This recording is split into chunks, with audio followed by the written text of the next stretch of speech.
right, welcome on in to another episode of DCU Daily and Also Curious. It is the Friday episode, so we're going into the weekend. We're going in strong because there's a lot to talk about today, as there is every day, but hold on to your nuts because Netflix has entered the theatrical business. Officially, Narnia is going to be getting a full wide theatrical release with at least 45 days, or I think it might actually be exactly 45 days. That's big news. We'll talk about that. Of course, we've got a ton of DC news. James Gunn really busy, giving us updates on things like, which Clayface are we getting in the live action movie, how he connects to the Creature Commandos version, where that character ultimately ends up, why is Peacemaker even in the DCU, something to do with contracts. Eva Dominici really hinting at the idea that maybe she is indeed Wonder Woman. So we'll talk about that. And of course, Spider-Noir reactions. I saw somewhere that one of the social media reactions, because critics have gone episodes to watch. Somebody compared it to Batman the Animated Series. John has a few thoughts on that. And of course, we've got updates on the weekend box office. Does Michael wear Prada? I don't know. But the devil certainly does. And the box office is on fire. So we'll get into that and so much more. Let's hit that news intro and get this stuff started. It doesn't seem to matter what I do. Number two. All right, mister, I need to paint my abs on to get nominated. You don't see Robert Downey doing that. You're kidding. You're kidding. I can't open the envelope without the... Warner Brothers is heading back into the Matrix with a new movie in the works. Wonder what other surprises are in store. I want to be Bruce Wayne. I like that. You're gonna love me. There's the shot right there. That. Okay, we don't need to see chords. Right there. You look ridiculous. Well, not no more, he don't. What, dude? I can barely understand you. Your accent's insane. What the world needs now. Give me a hand up. Nope, I'm actually okay. Thank you very much. Oh, wow. Wow.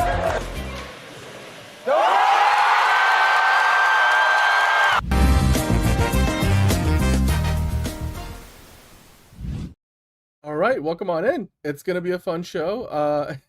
I know, Kyle. You are we'll talk about Zack Snyder. Ow! My cat just stabbed me in the leg. Need to trim those nails. Yeah. That's what you get for talking about Zack Snyder. You get stabbed. It's okay. Hi, John. How are you doing? Hi, Monique. I'm pretty good. I have my water here. Yeah, I've got a banana. While Monique's working on air fried chuck steak and jumbo steamed artichokes. Don't drink it with a Sprite. Yeah. Hello, Jalen. Hello, Kyle. Remember that trend? Anybody in the chat remembers that trend? I'll give you a cookie. It's Cricket, not if it was Georgie, you would see her. Cricket doesn't like to hop up, but he's clearly wanting a treat right now. So. But anyway, we got a lot of news to get into, so let's dive into it. I mean, we're gonna start with the weekend box. It's a Friday show, right? So we gotta start with the weekend box office. There's a few different things we want to talk about. I mentioned off the top of the show, does Michael wear Prada? Because the devil certainly does. Well, Michael is working day and night right now. It's just crossed $300 million at the worldwide box office to become the second highest grossing musical biopic ever. Now, of course, the road to number one is a long one because it has to pretty much more than triple that number, because Bohemian Rhapsody sits at 910 million.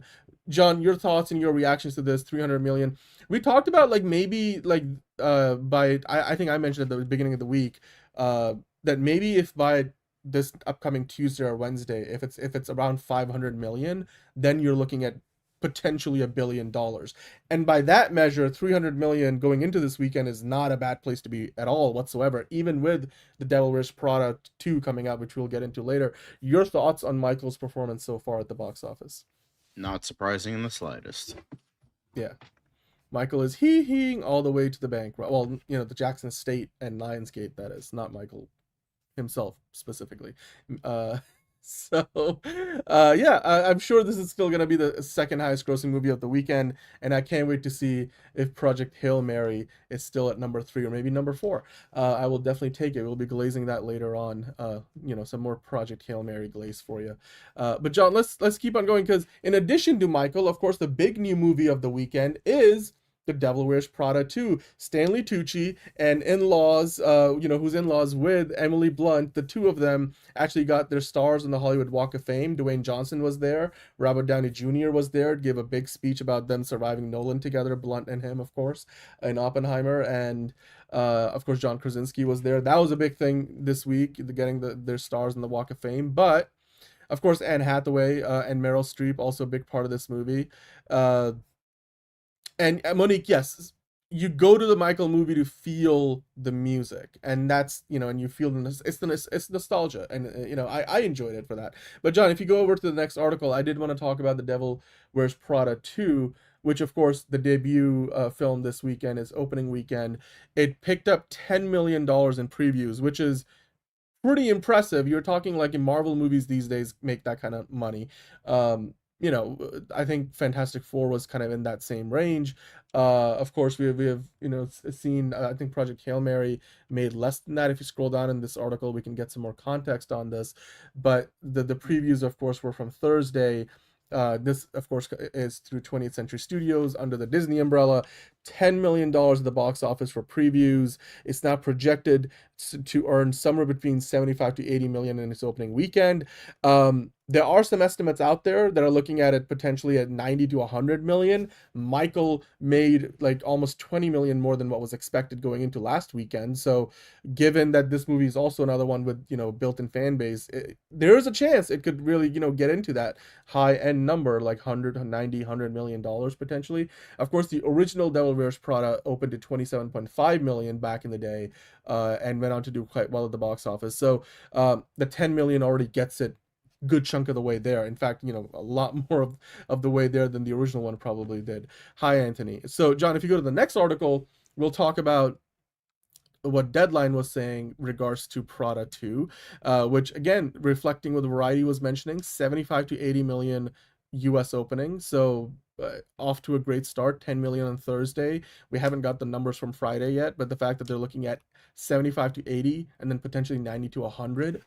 Your thoughts on that? Do you think it can hit that high mark, or do you think 75 to 80 is a good estimate?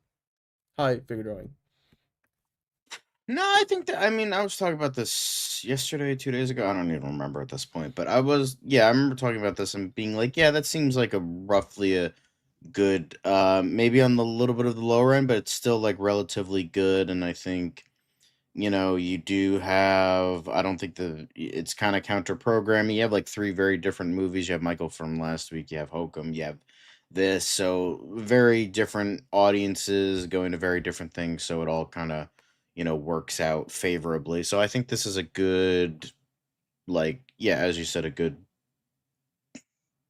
breadth of predictions, projections, whatever the word is, for the film, because I think people like this nostalgia bait, everyone's coming back, all that shit. So I've seen a mixed bag of reviews. Some people are calling it, actually, a friend of mine just went to go see Prada 2. He has no connection. He literally just saw the first one 2 days ago, and he's like, I'm curious about it. He went to go see it, and he's like, honestly, I like it more than the first one.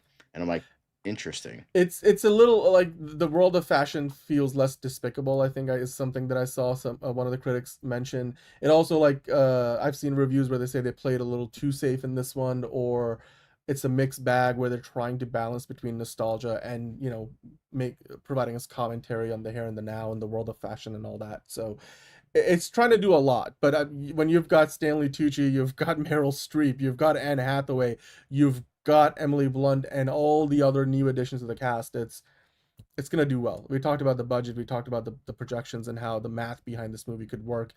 It's still looking at $180 million opening weekend worldwide. Of that, half or more of that would come from the North American market, which would be great. And that's a much better start than the original movie got off to. So, even if you account for inflation, that is. I was just gonna say, what about inflation? even then, it would. I mean, 27.5 million is, even with inflation, a far cry from like 100 million just domestic alone. The other thing I was going to mention, it's in the headline, John, Super Mario Galaxy has now become the first, year-to-date movie to cross $400 million domestically. Your thoughts on that? Of course, the worldwide number is much higher, but it's kind of run past Project Hail Mary, which I think is sitting somewhere in the 350 around that range right now. So Super Mario Galaxy now in the domestic box office becomes the first movie to cross 400 million. Your thoughts on that, and then what's the high end for Super Mario? Do you think it can get past $500 million at North America, or are we kind of like on the back I mean, end of it's the scale? entirely possible. I mean, it's definitely, it's a good IP. It's a good, it's like a good family film. It's not exactly four quadrant. It's like close, but it's not quite there. But even then, you do have like, because you have so many fans going to see it, like all Yep. different types of fans. You have, the kids, the older crowd. You have, Yeah. parents of the kids and all that. So I think it definitely could get there. I don't know, but like Enterprising. it's yeah, I could see it getting to Yeah. 500. I mean, it's a movie for families. There's a few more of those coming out later this year, and those always really do well. Brother never told you never threaten a man's family?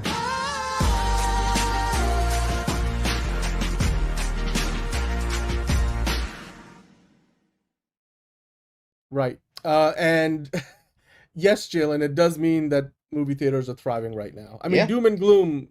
It's still, look, again, we're talking, when we usually talk doom and gloom for the box office and movie theaters, we'll get into, there's a part of the show today where you'll be still talking about that. But it's also more of a long-term question. In the short term right now, we're off to a great start to this year at the box office. Yeah, you know what? And that's the thing, Figure on your good point about Super Mario Galaxy. It doesn't hold your hand. It's really a movie for the fans. It's not really designed. Well, I mean, the subject matter is simple enough that even if you had never played a Mario game, you can figure out what's going on. It's just it rewards the fans. And Yeah. that's something where I think critics might not necessarily appreciate it as much as you'd expect them to. But so far, like I've mentioned, it's been like Kyle is saying too, it's been a good year for the movies. Even at the box office, we're still year over year from last year, we're in the positive. And if things work out in the summer, and then obviously we've got some really big movies coming out in the fall, and especially around Christmas time, we could be looking at the best year since the pandemic, probably the best year since Avengers Endgame in 2019. So yeah, it's good. It's good going right now. Let us know what you guys think about the box office. Of course, Michael's still doing really well. Michael's off to a great start last week. Now Devil Wears Prada comes in. Michael's already passed 300 million. Devil Wears Prada 2 looking at 180 million opening.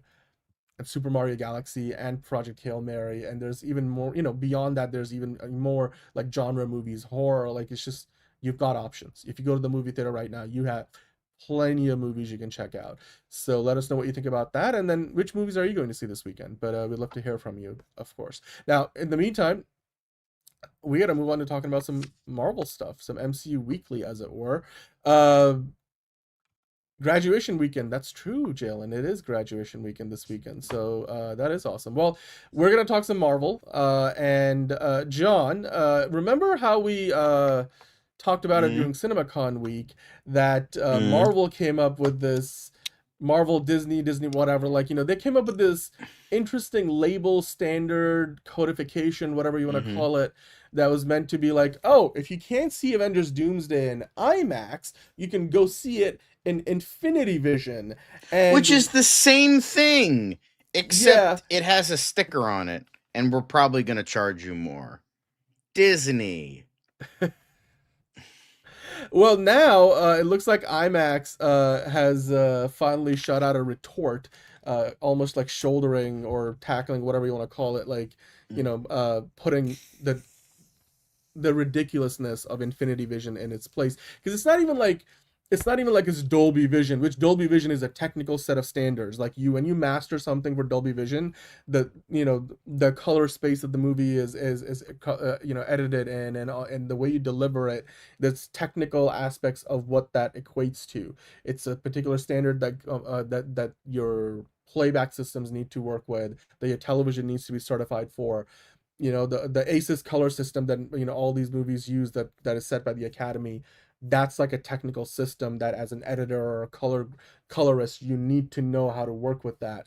Infinity Vision, on the other hand, like you said, John, is just a marketing thing. And if you want to read off for us, IMAX finally sort of like, had their say on this. They responded to the whole so literally Infinity probably Vision thing. one of the best mic drops I've ever seen. IMAX response is in creating Infinity Vision. From our view, it's a pure marketing play to try and offset the fact that they don't have an IMAX platform or brand for Avengers Doomsday.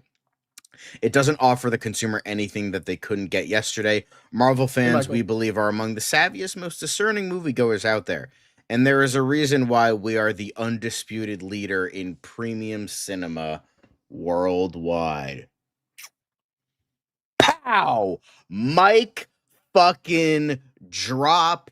Eat a fucking dick, Disney. IMAX just like on hello 911, there has been a fucking murder. Like, it is like without a doubt. Do you need some cold water for that burn, Disney? Because ouch, that's not even a burn. That's like 3rd degree full on Freddy Krueger burns all over your fucking body.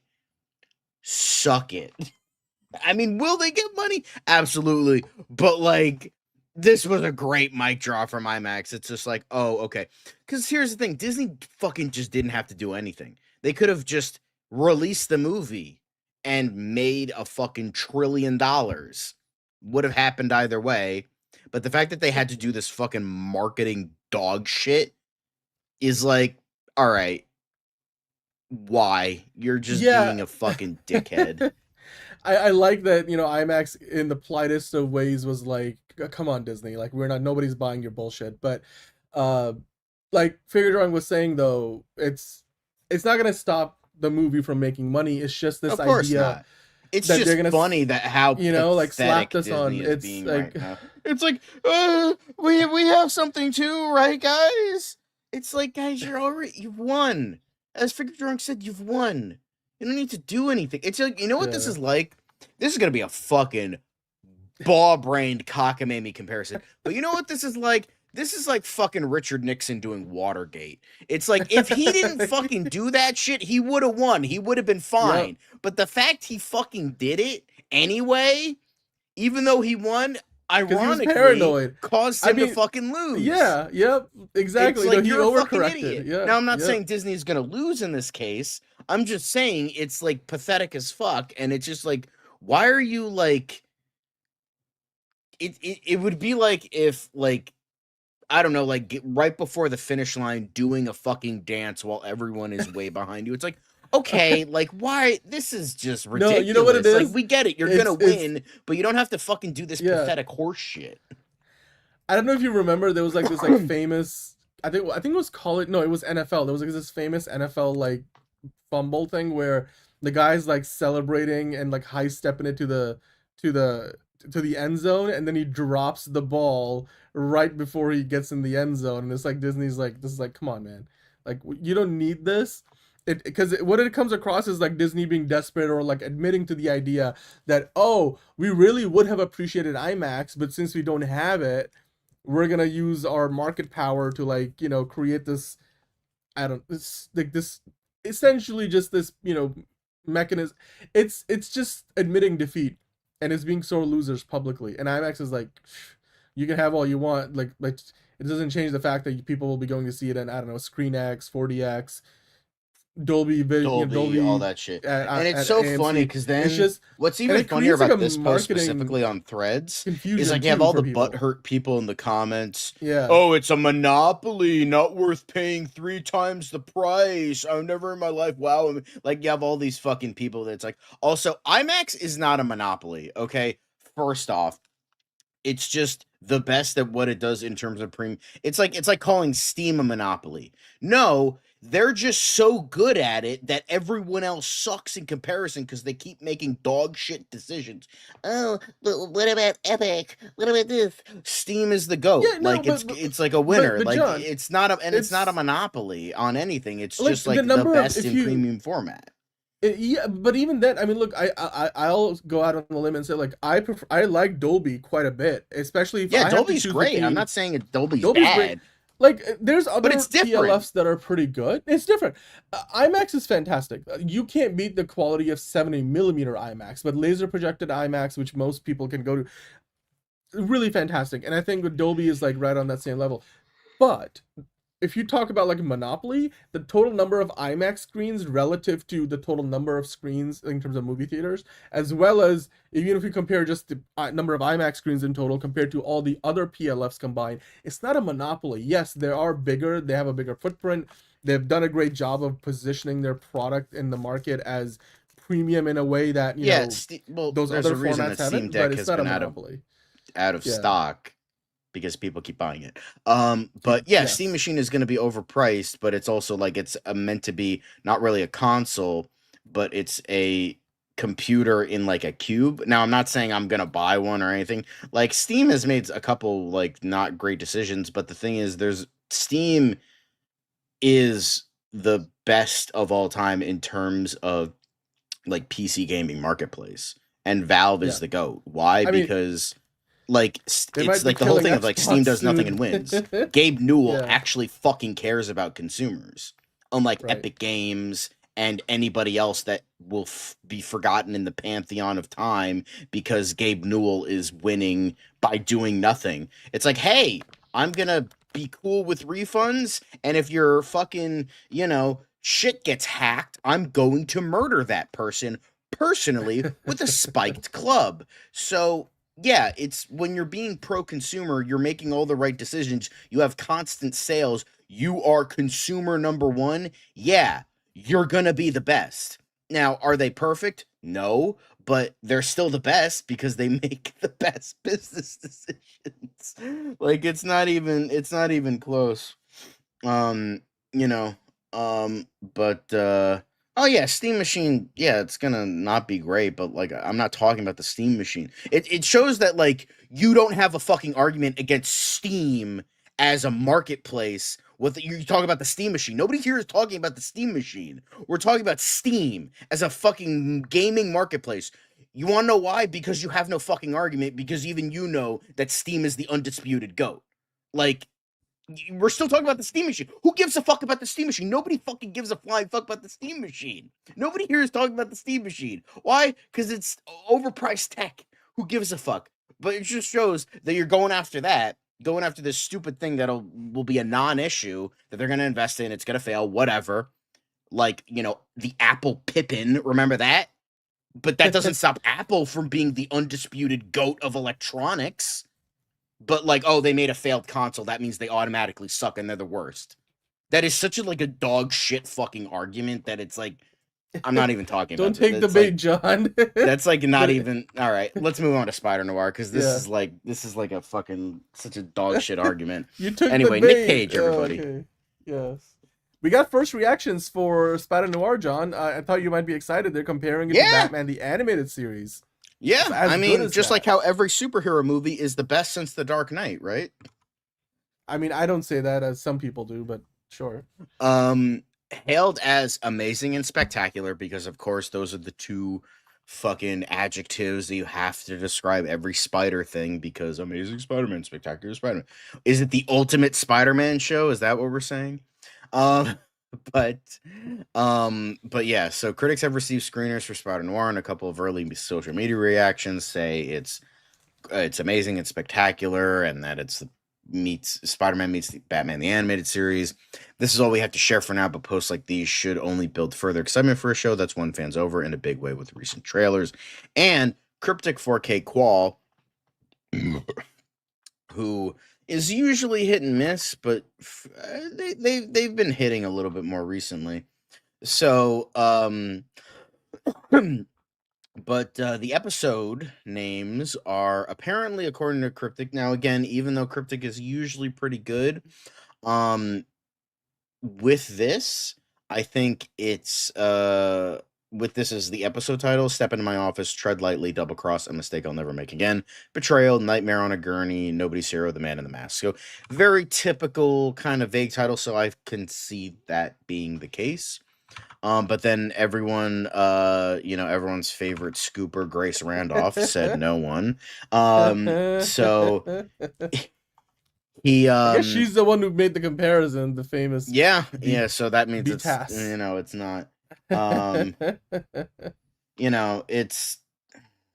But John, like, you're genuinely excited about this. This trailer looks amazing. Like, I feel like it does. Like, without a doubt. Like, Yeah. I mean, I don't like Grace Randolph, but like, it's interesting. Like, Chris Zednick is spectacular. And like, I'm excited for the show. It looks like a fucking great show. And I wouldn't be shocked, like, if it actually lives up to those great trailers, because it's different. This is what the fucking superhero genre is clamoring for with this case, because it's different, unique things, and this looks different and unique enough that it's like, okay, boom, into it. And it shows, I think, also interestingly, like the true hue version, the color version also looks really good, because yes, it looks like this was filmed for black and white, but then the color version actually has color. Like, it's not like muted tones. Like, it actually is vibrant and colorful, which is also very interesting, and something I greatly respect in that fact. It's not just like, oh, it's just like a muted whatever. It looks like every other show. It looks vibrant. Maybe a little bit too much, but like, even then, I also wanted to say, like, I know that doesn't really have anything to do with what we're talking about here, but considering the fact that the thumbnail is in color, that I'm like, I wanted to briefly touch on that too, because they did play a little bit more at the end of this last trailer that came out a couple weeks ago. So yeah, it's definitely I really like that a lot. I really like that a lot. Yes. I can't wait for this show. Looks better and better the more I see about it. The marketing for this has been great, and yeah, in a year when we're getting like 3 or 4 different Spider-Man related projects, this might end up being the best one of the bunch. So these are just first reactions, because critics are only just starting to be able to talk about it. I believe the embargo lifts, like, it was in one of the posts, I believe the full review embargo lifts in May, like late May, right? I mean, today's the 1st of May. I think if you scroll down, one of the people said that it's May 22nd or something. So May 22nd. So that's when the review embargo. So we'll keep an eye on that, because that's about a week before it premieres, maybe a little bit less than a week. But when that lifts, then we'll be talking about it, like, and what people are 100%. Saying in full reviews. Yeah, absolutely. So this looks awesome, and I cannot wait for it. Now, that's not the only street level hero we're going to be talking about on a TV level, but Daredevil Born Again showrunner says season 3 will introduce a few more villains. Spoilers. Do you want to put the spoiler banner on? Let me put that on. Spoiler warning, and that's the other one. Yep, we got it. So beware. So the season 2 finale obviously hits next Tuesday, but set photos have given us some idea of how things are going to play out. It looks like Matt Murdock is going to wind up behind bars, which could lay the groundwork for an adaptation of the Devil in Cell Black D storyline from the Luke comics. Cage broke that story first, because what's his name? Mike Coulter posted photos from the set, and it was like, no, Mike, and then you deleted the photo, but so showrunner Dario we did talk about Lady Muse as well. So showrunner Dario Scartapane was asked if season 3 will feature any new villains during an interview. Yeah, I mean, the idea of heroes and villains in our story, somebody that you may see can evolve into something unexpected. The idea of introducing characters that we know, Bullseye being one of them, and playing around with. Should we be rooting for this guy? Wait a second, we can't do that. He killed Foggy. So yeah, I mean, everything's on the table. I think the fan expectations I love reading theories. They tend to far outstrip our abilities. But yeah, we've got a few more people heading your way. So yeah, I mean, that makes sense, because it seems like they're moving away from Fisk, who was essentially the big bad for 4 out of the 5 seasons we've gotten of this show, both the Disney Plus version and the Netflix version.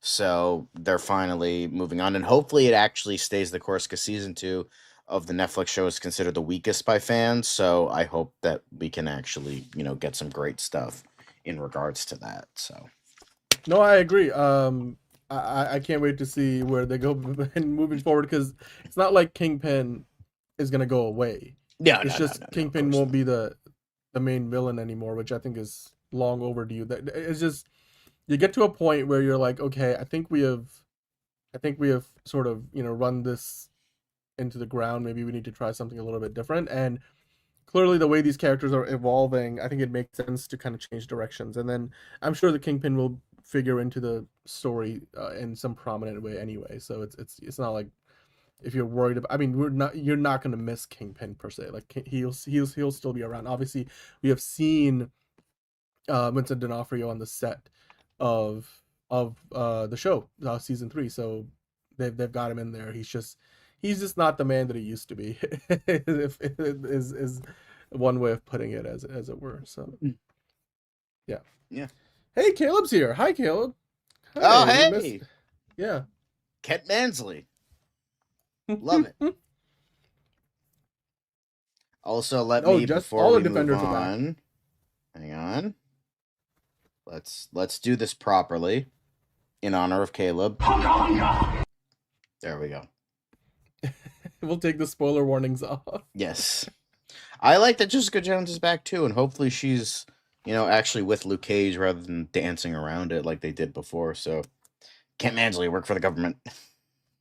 Well, she's having a baby, right? Isn't that Luke Cage's? Well, I mean, isn't that like the I hope story? that's Luke Cage's baby, because I would prefer that they're together rather than Right. like, you killed my wife, I'm gonna go fuck Rosario Dawson in the meantime. Oh, you're supposed to fuck Jessica Jones. Get out of here.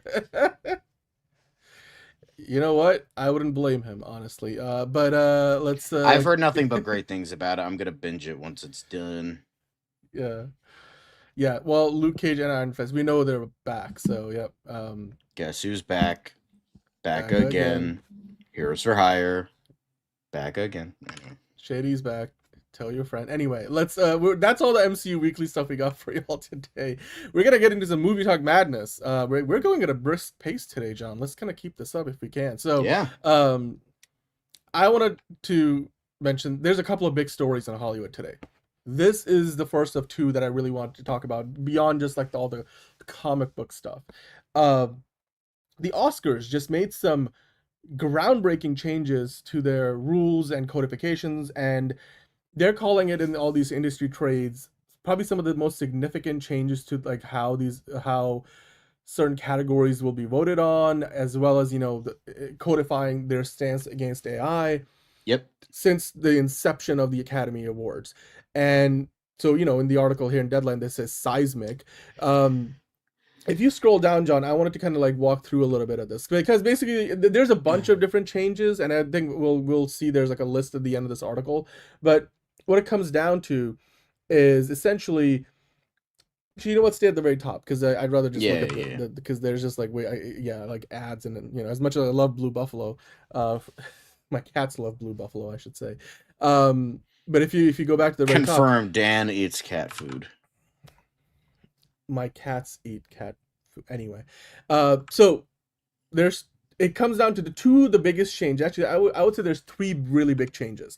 Change number 1, the acting categories. So best actor, best actress, in a leading role, best actor, best actress in a supporting role. Those 4 categories, 4 of the big 6 at the award show every year, they've made some significant changes there, because in the past, so every other category does it differently versus the acting categories. In every other category, you could have been nominated twice for an award. I think there was like Steven Soderbergh was nominated for Traffic that he won for, and there was one other movie that he was nominated for in the early 2000s in the Best Director category, as an example. It's possible. It's very rare. Most cases, like, it doesn't actually happen, but it has happened before. In every other category, you could be nominated twice, maybe even 3 times.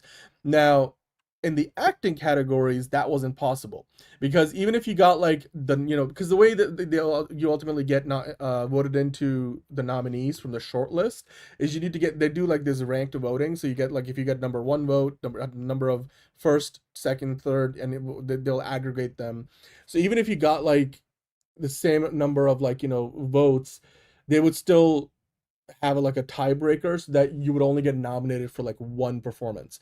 So for example, if Leonardo DiCaprio had a really good year and he did like two really big movies, he would still be nominated for just one of those performances, and let's say best actor in a leading role. Now that's no longer the case. So now you can be nominated multiple times.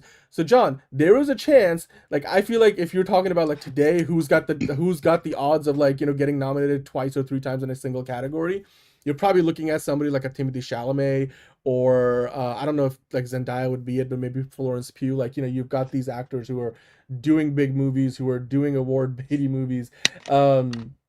But it's possible now that Timothy Chalamet could be nominated twice in Best Actor Leading Role, twice in like Best Supporting Actor or Best Actress. Like Emma Stone could get nominated twice in the same year.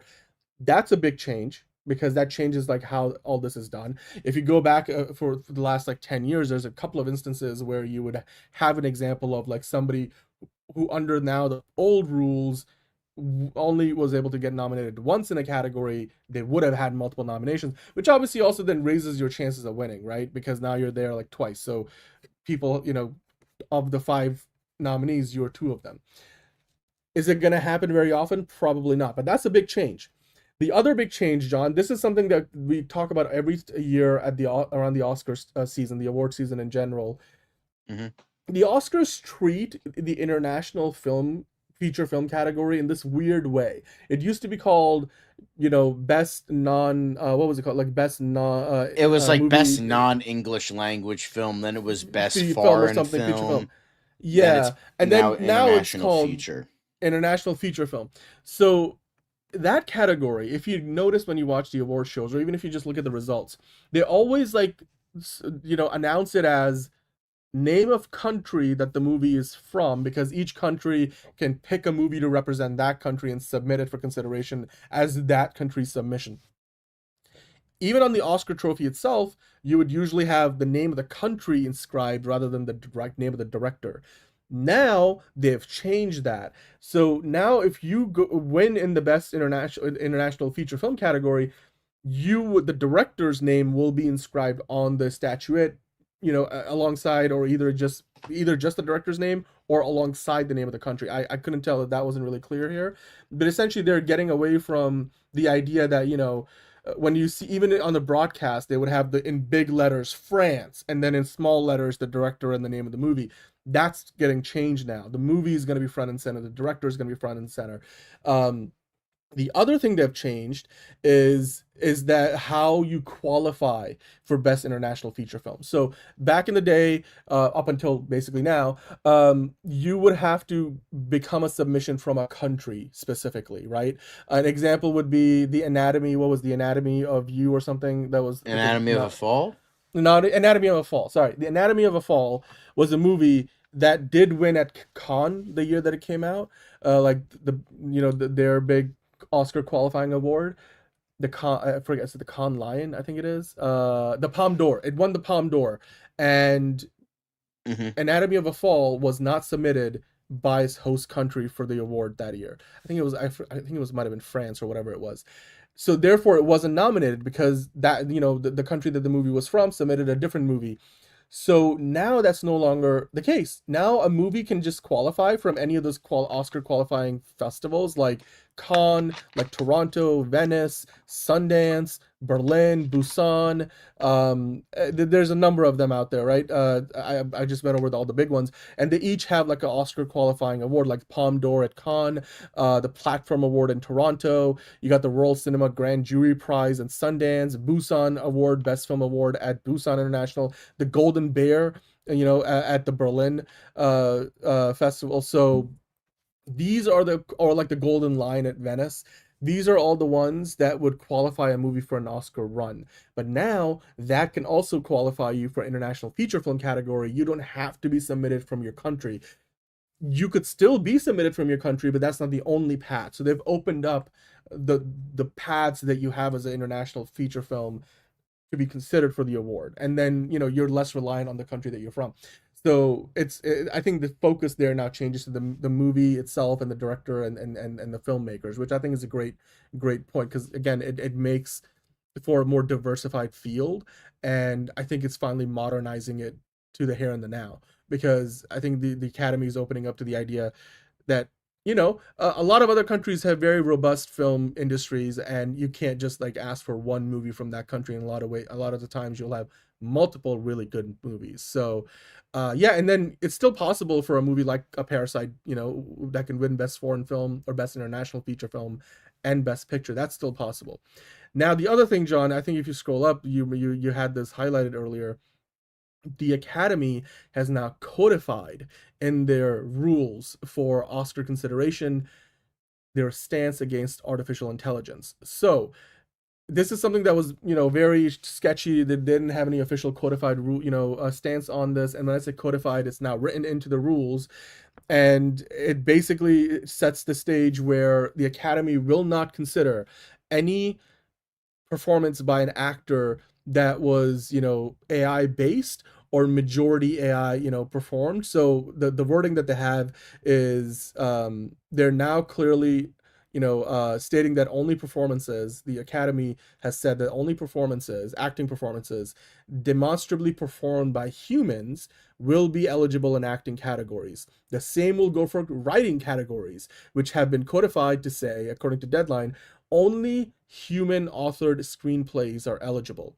So that means the Academy will not, nominate or even shortlist. Basically, they're just not. If you are making a movie where a character is demonstrably, that performance comes through AI and not from a human being, that's not eligible for any of the acting categories. If you write your movie using AI, that's not eligible and either. This was all coming up pretty much because of the Val Kilmer performance in the upcoming Western. Or like what was the Tilly Norwood AI actor? Yeah, that was like too. A big. But like the big thing is like Val Kilmer, because it's like his family are the ones that are like, oh, he would have loved it, he wanted to do it, and blah blah. And maybe, but like unless we get the 100% written consent from the man himself, which we can't because he's dead, we're just gonna have to be like, yeah, no, sorry, this wasn't an actual performance. This was enhanced by AI. Because I know some people have made the argument, and I can kind of see it, but like at the same time, it's very different. Of like, oh, his performance was enhanced by AI in Top Gun Maverick, but the difference is he still did a performance. He was still mostly real in that movie. They just had to go back and restructure his voice with AI because he literally couldn't speak anymore. But right then and there, he had the okay to do it because he was alive and he performed in the movie. But that's different than recreating the guy from scratch using AI. So exactly, yeah.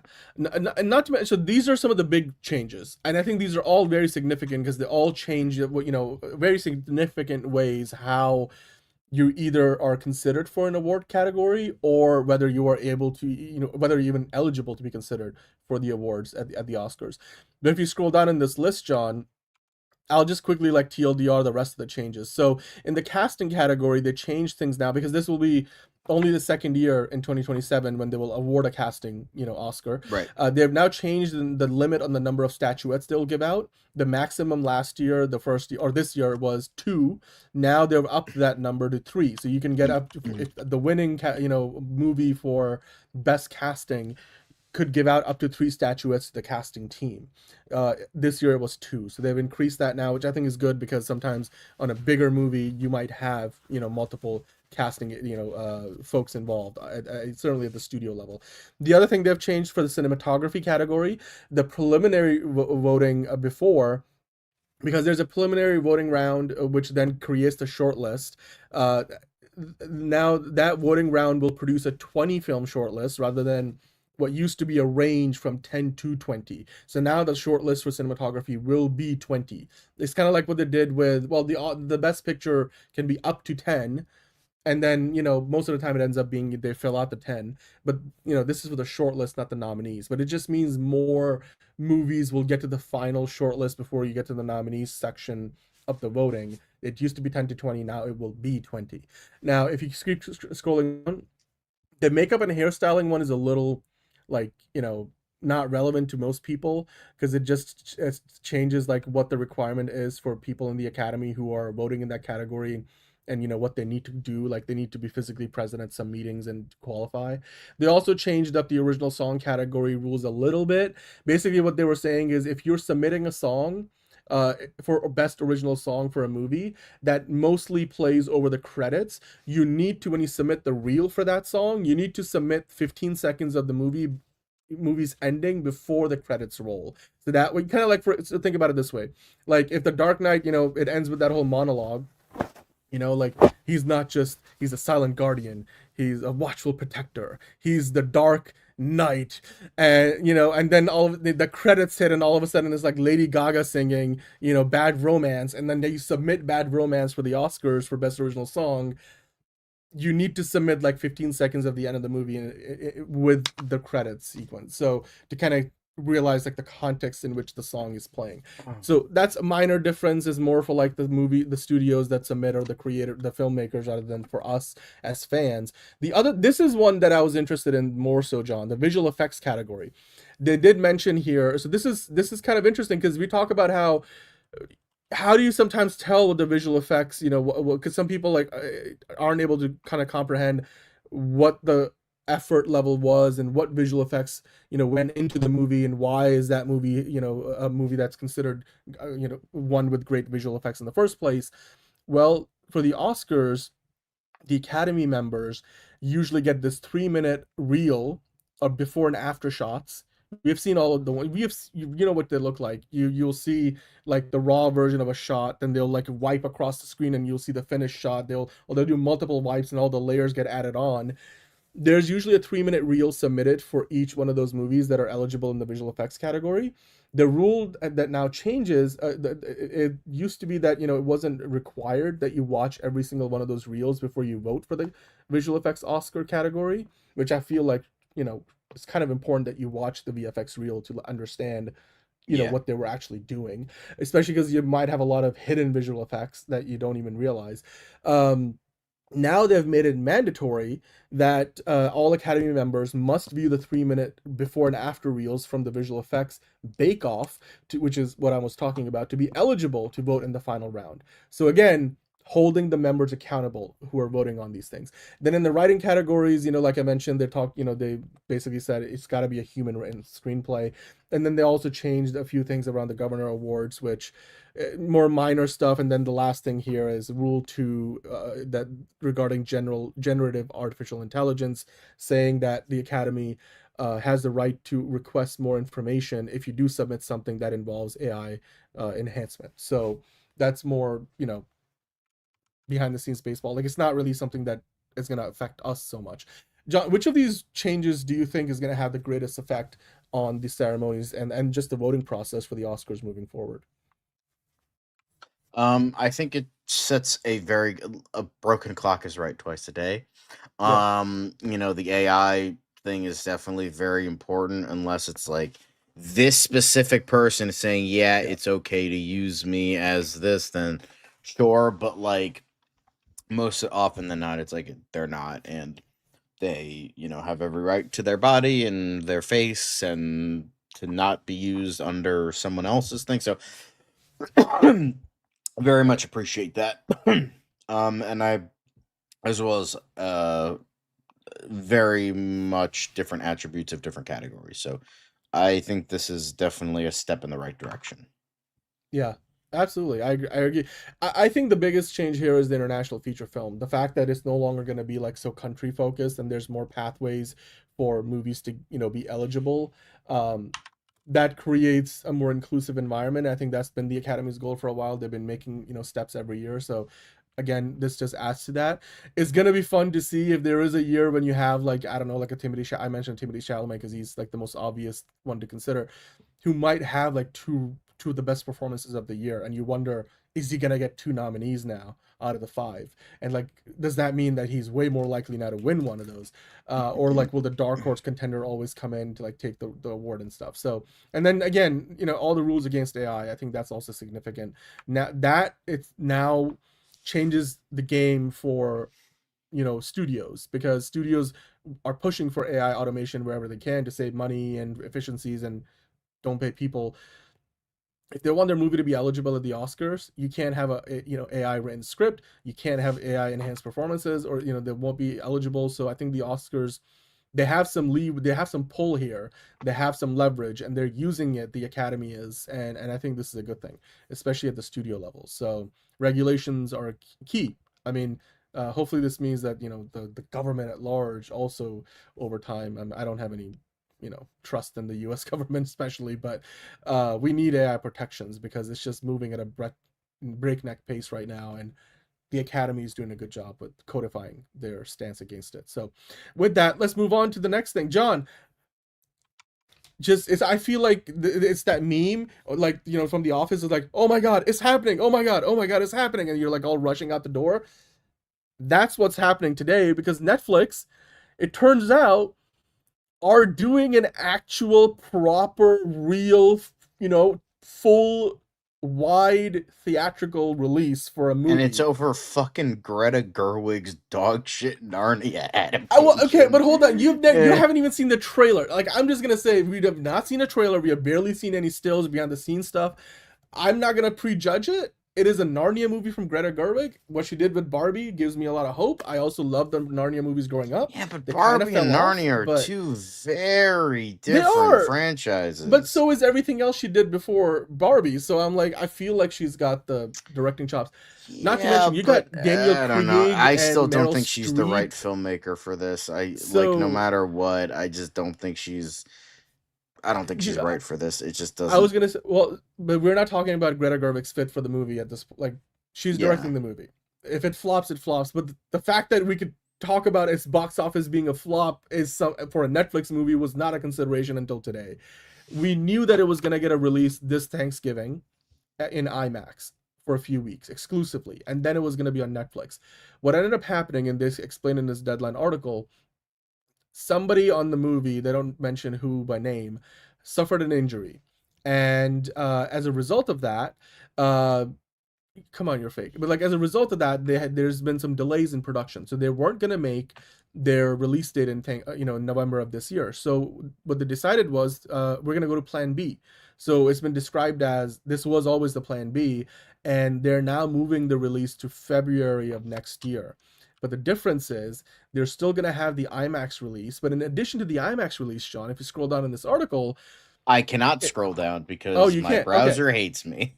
So I'll see if I can just kind of read it off from the article. So we'll stick to the headline, but you guys can obviously find this on Deadline. Basically, what they're doing now is they're releasing the movie February 12th for a global wide release, not just in IMAX. You'll be able to go see it in IMAX, but you'll also be able to go see it in your standard, movie theater screens, the other formats, Dolby and ScreenX and all that. It's gonna release February 12th. February 10th is gonna be when they do a special IMAX sneak previews, so you can go see it that Tuesday, and then starting that Thursday the 12th. I think that ends up being a Wednesday, so you go see the sneak previews on the 10th of February 2027, and then on the 12th the movie drops in theaters. And John, this is the big one. It drops in theaters on February 12th, but it's not gonna hit Netflix until April 2nd. So February 12th to April 2nd, Netflix, for the first time ever, are gonna release a movie that's not just like one of those like IMAX exclusives, or just for a weekend. Like, they had K-pop Demon Hunters, released pretty much in most theaters minus AMC theaters, and it was the #1 movie that weekend this past year and earned $19 million. But that was still limited. Narnia is gonna become the first movie that Netflix is ever gonna release, if you count the days from February 12th to April 2nd, because it's gonna hit Netflix on April 2nd, it's gonna hit theaters on February 12th. That's almost literally, if not a little bit more than 45 days. I feel like because February only has like 28 days, that actually probably might be literally 45 days. So Ted Sarando's putting his money where his mouth is and giving Greta Gerwig's Narnia a proper 45-day wide global theatrical release in all the theaters and IMAX and every other theater. John, this is now potentially like Netflix could get, data from this that tells them, oh, we should be doing this more often. Because I feel like now the floodgates could open truly. Remember when they put out the second Knives Out movie in theaters and it made a good amount of money, but it was only for like a weekend or two, and then they decided to like not extend it, and people were like, we wanted to go see it, and then it was just on Netflix. But now it looks like they're doing this for the first time ever. By the way, the weekend that it comes out, there's a few other movies that are going to be releasing that same weekend. So you got Narnia the Magician's Nephew, this movie, and then you'll have a movie from Paramount. Let me see what the name of the Paramount. Paramount's got an untitled K-pop movie coming out that same weekend. Then Sony's got that Elle and Dakota Fanning movie Nightingale coming out that same weekend, the opening weekend for Narnia. So you've got some competition there. But I'm just gonna be honest with you, John. You've got Narnia going up against Nightingale in a K-pop movie. Narnia is the big property IP film. You've got David McKenna, Beatrice Campbell. You've got Emma Mackey in there, Carey Mulligan in there. Kobna Holbrook Smith, lesser known, but Daniel Craig and Meryl Streep. It's gonna be the number one movie that weekend, and it's gonna be playing for 6 weeks in theaters before it hits Netflix. This is significant.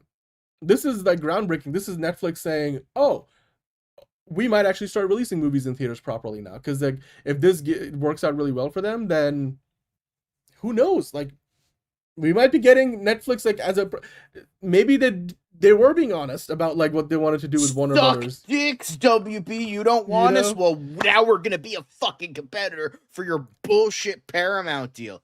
Eat a dick. How about that, bitch boy?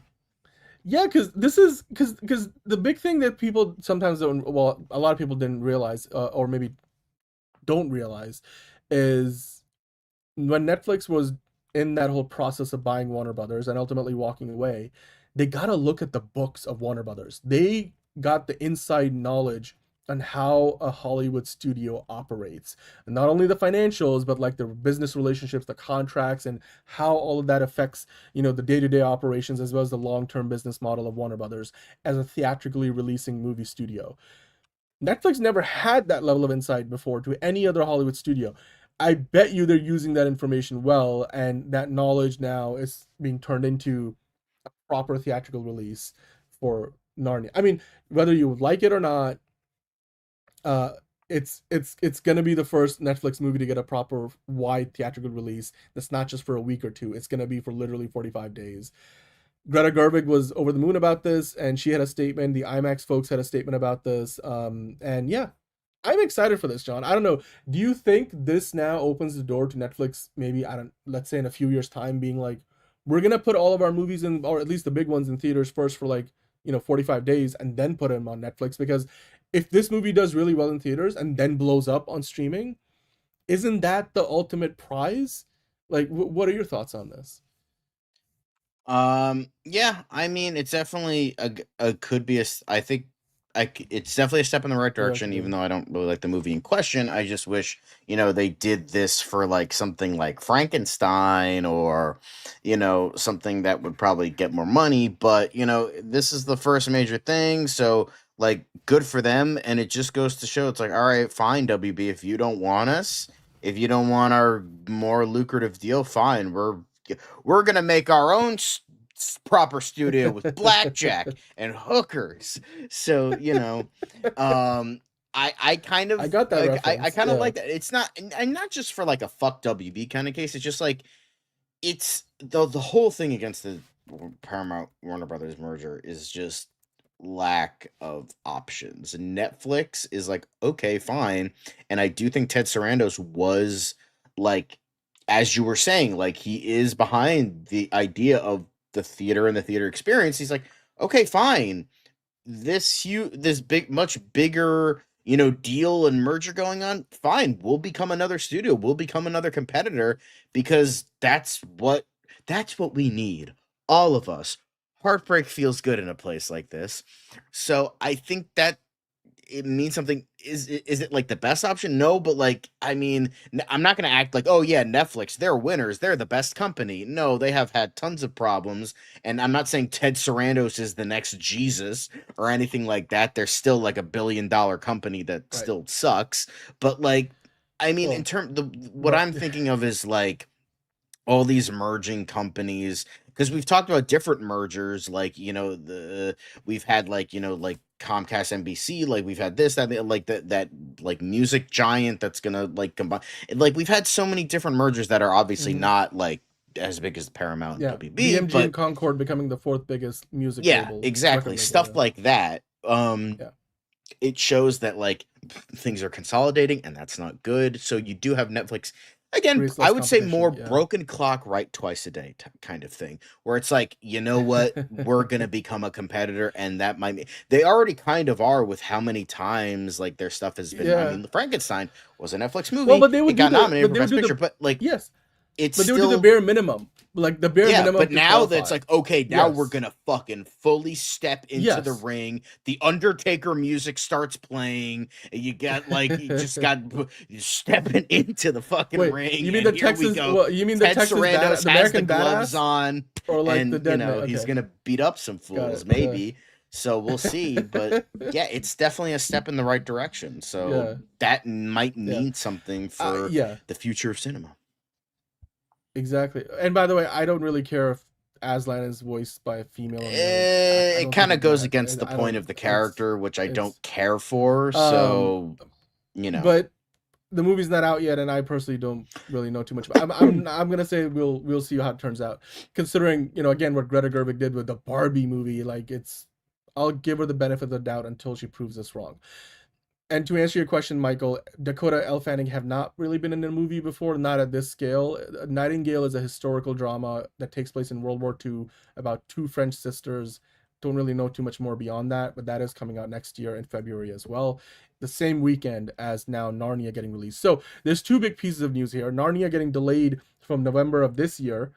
It was going to come out the week of Thanksgiving, to now being released February 12th next year in 2027, and it's going to get a proper 45-day theatrical release. It's going to hit theaters on February 12th. You can even go see it February 10th for an early sneak previews in IMAX.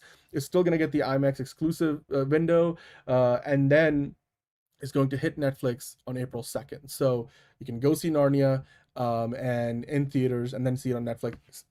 My thing is, if this all ends up in a situation where the movie becomes a huge hit at the box office, or certainly like, one that's made a few $100 million and then blows up even more at Netflix, is Netflix finally kind of warming up to the idea that yes, theatrical movies people just, value more? Because when you look at the Netflix charts, they've been recently signing and re-upping a lot of their pay one window deals, which is literally the first place where a movie goes after, it's able to go on. Once it is able to go on streaming, they have a deal with Sony, where it used to be just in the US. Now that deal with Sony, is for worldwide, basically everywhere in the world. So every Sony movie, once it's out of theaters, once it's, it's PVOD a window, which is like rented, buy it on iTunes and stuff. Once that expires, the first streaming service that it hits, every Sony movie, including the Spider-Man films, it's Netflix. And Netflix sees those movies do really well. The ones that did really well in theaters do really well on streaming, even better than any of the original films they put out. Even the ones that, are really good and, the critics love them, even like Frankenstein, the movies that come out of theaters and go to Netflix do better. So maybe now Netflix is like, we want to try some of that juice and see how it works for us. So it'll be interesting to see if Narnia ends up, doing that for them. I mean, Daniel Craig turned down Lanterns for this. Meryl Streep probably asked for doubling her paycheck for after what she did with Prada too. They've got a lot of other, great actors in this as well. So this is big news. And for me, why it really matters is Netflix, maybe he's finally just saying, yeah, theatrical is the way to watch movies. Maybe it's not the only way to watch movies, but like Amazon, with Amazon MGM and what they do with their movies going on Prime Video, not everything goes direct to streaming. Some movies go to theaters and then go on streaming. Other ones just go directly to streaming. It's just a matter of like what they see is the best fit for that particular film. So now with Netflix potentially going in the same direction, it also creates more competition, because that means if a Netflix is putting out a few movies in theaters, that's more movies. That creates a greater volume. It also creates competition in a market where there's a lot of consolidation happening. And John, I just wanted to quickly address this. Some people were like, oh, the Thanksgiving box office weekend just got cleared up because Narnia is no longer releasing. Shouldn't Doomsday now like move back and like take over the Thanksgiving holiday weekend, and it will get all the IMAX screens? The problem is they're releasing a movie called Hex, which is an animated, Walt Disney animation movie that is already on that weekend. Now, obviously you can switch those, we can flip them, but I don't think Avengers wants to change that up. Like, I think they're going to stick to, like, Doomsday is going to stick to its guns and come out December 18th, but Narnia is coming out next year, and it's going to be in theaters for like a month and a half, which is great. Thank you for that super chat, Dr. Doom. We do really appreciate that. Of course, that's not the only movie talk we've got today. I mentioned there's a few big things going on in Hollywood. We just talked about a couple of them. The next one, I'm just going to tell a bit of a story, and then, John, I'll ask for your reaction towards the end. A 3-part story, as it were, a 3-act story, as most Hollywood movies are. So, Jane Fonda, famous scene partner for the now late great Robert Redford. She was again paying tribute to the late star, the movie star, one of the iconic Hollywood leading men. And at the same time, she slammed the Warner Brothers Paramount merger coming up, saying we are going to lose what Bob was trying to do, which is, again, celebrate movies and advance, the cause of filmmakers, essentially creating Sundance Institute, giving young filmmakers a chance to find their voice in what often was a world of filmmaking that had a very high bar for entry. And Robert Redford worked to bring that down. So Jane Fonda is not a fan of this merger. Now, John, if you go to the next article, speaking of Warner Brothers Discovery CFO, Gunnar Weidenfels, who was gonna be the CEO of the Discovery Global company that is no longer getting spun off, so he kind of got jibbed by that. He just got a new contract, so he's been given a new deal through April 2028, ahead of his current contract expiring on July 10th of this year. So I feel like this is more or less to just lock him in for the period of time where the transition will be happening. It's not a long-term deal. They've only upped him for about a year and a half when all is said and done. And like a little more than a year and a half, like closer to 2 years, but it just gives the new ownership, once that's together, a chance to potentially be like, we're going to stick with you. We got no job for you. Goodbye. But he's not going to go anywhere. I feel like they're going to need him for the transition phase. Like, the last thing you want to do is be merging with a different company and your CFO is no longer there. So that's where Warner Brothers Discovery is right now. He probably feels like he got jibbed out of a CEO role, so he might seek that out elsewhere, but he won't be going anywhere else for at least until 2028. Now, talking about the whole merger thing, John, if you go to the next article, this one is kind of significant because we have talked about how for a while there's been this open letter where up to now I think over 4,000 Hollywood celebrities and like big names, both in front of and behind the camera, have been signing on to this open letter that is very vehemently like against the idea of this merger. But now we have an actual court case, and so if you pull this article up, John, in the Hollywood Reporter, Paramount has now been sued by subscribers to Paramount Plus over the Warner Brothers, merger deal with Skydance, and the Skydance one as well. So they're saying both the Skydance and the Warner Brothers deals are gonna cause, higher prices and reduced choice for consumers, as well as fewer productions overall, which would be in violation, according to this lawsuit of. Now, will this actually laws. do something? No, but like we can dream, right? Yeah. I mean, this is just another hurdle.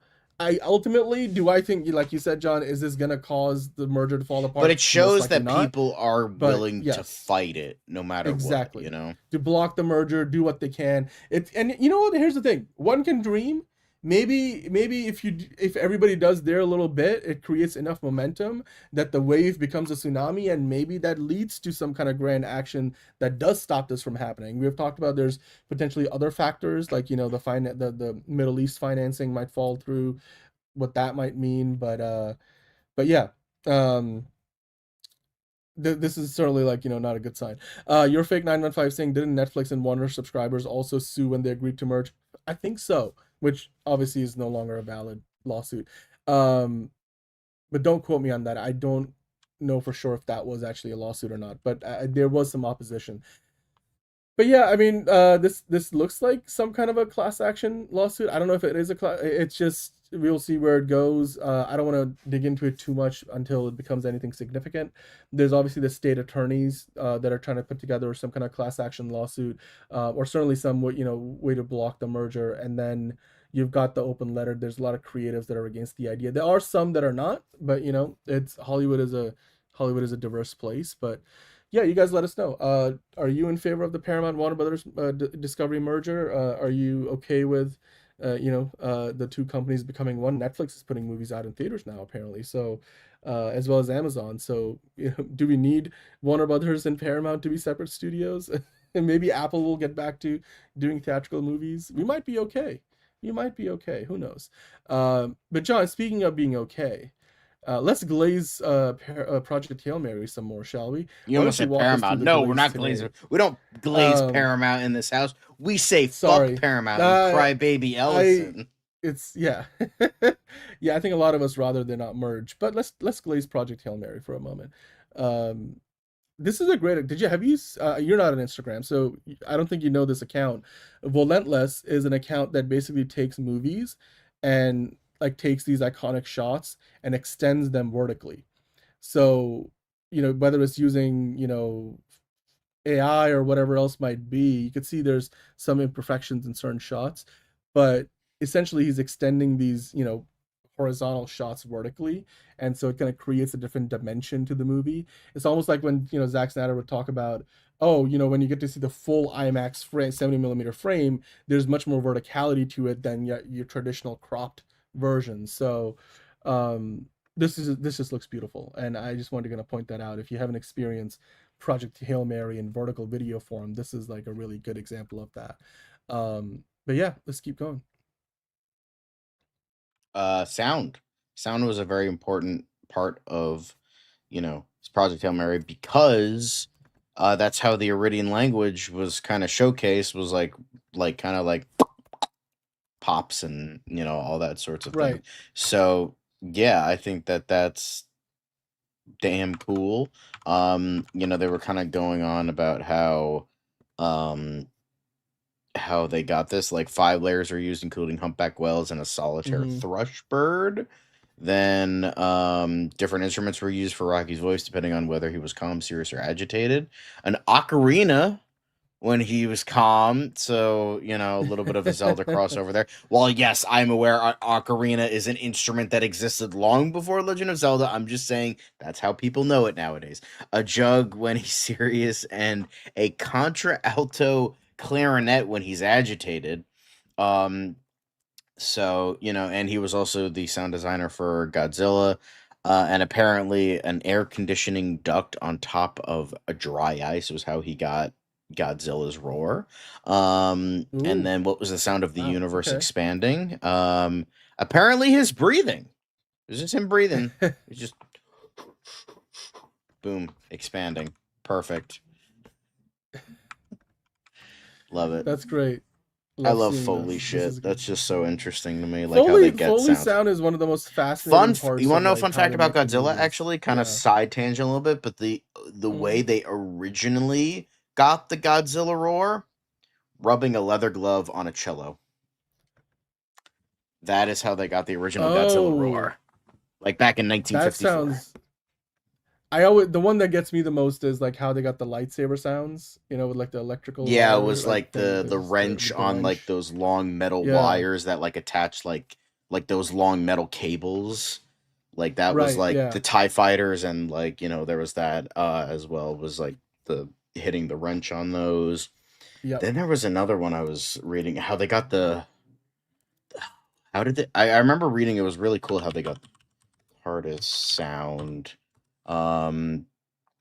Hold on, I gotta look at I mean, did. for me, the sound, the Project Hail Mary, especially you've got a character here with Rocky that's completely That's what it was. fiction. So so the you gotta nail TARDIS the sound of when it's dematerializing was scraping a front door key along the low frequency bass strings of a deconstructed piano. Like, how do you think Wow. of that? Like, well, you experiment a little bit, but that's it's just that's so where you end fucking up. cool. Like, how these guys come up with this shit.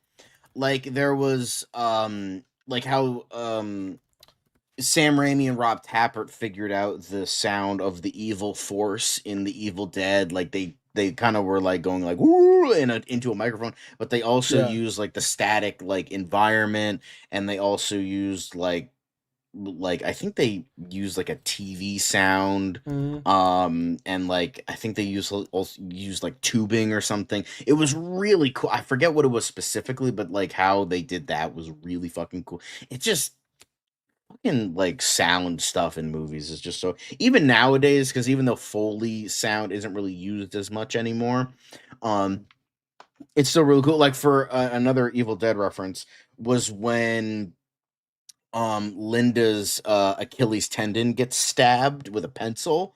Was a knife going into an apple. Like, that was, very again, it's just like, it's so cool to me, like how they come up with this stuff.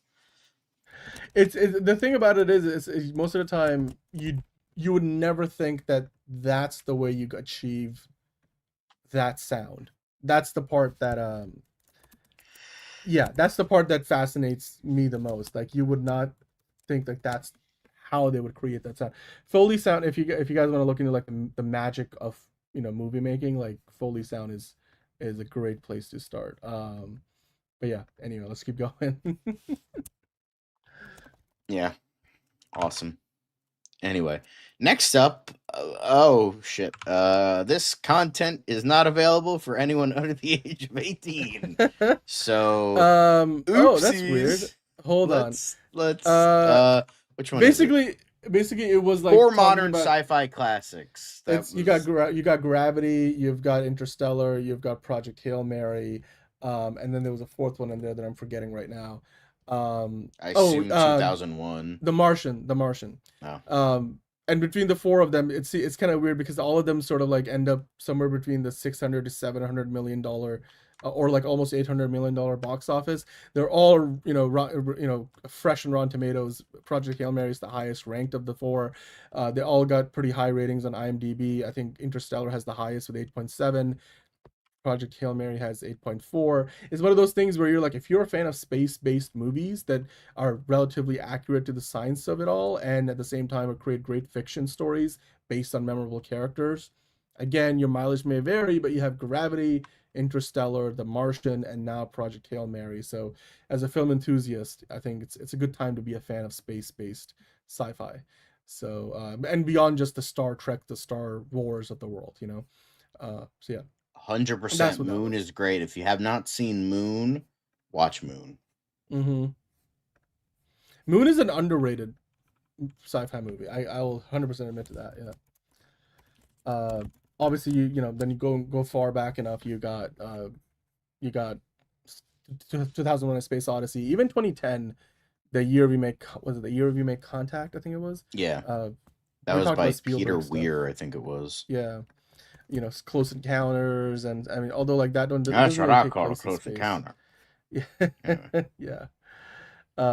Anyway, so Project Hail Mary, keeping good company.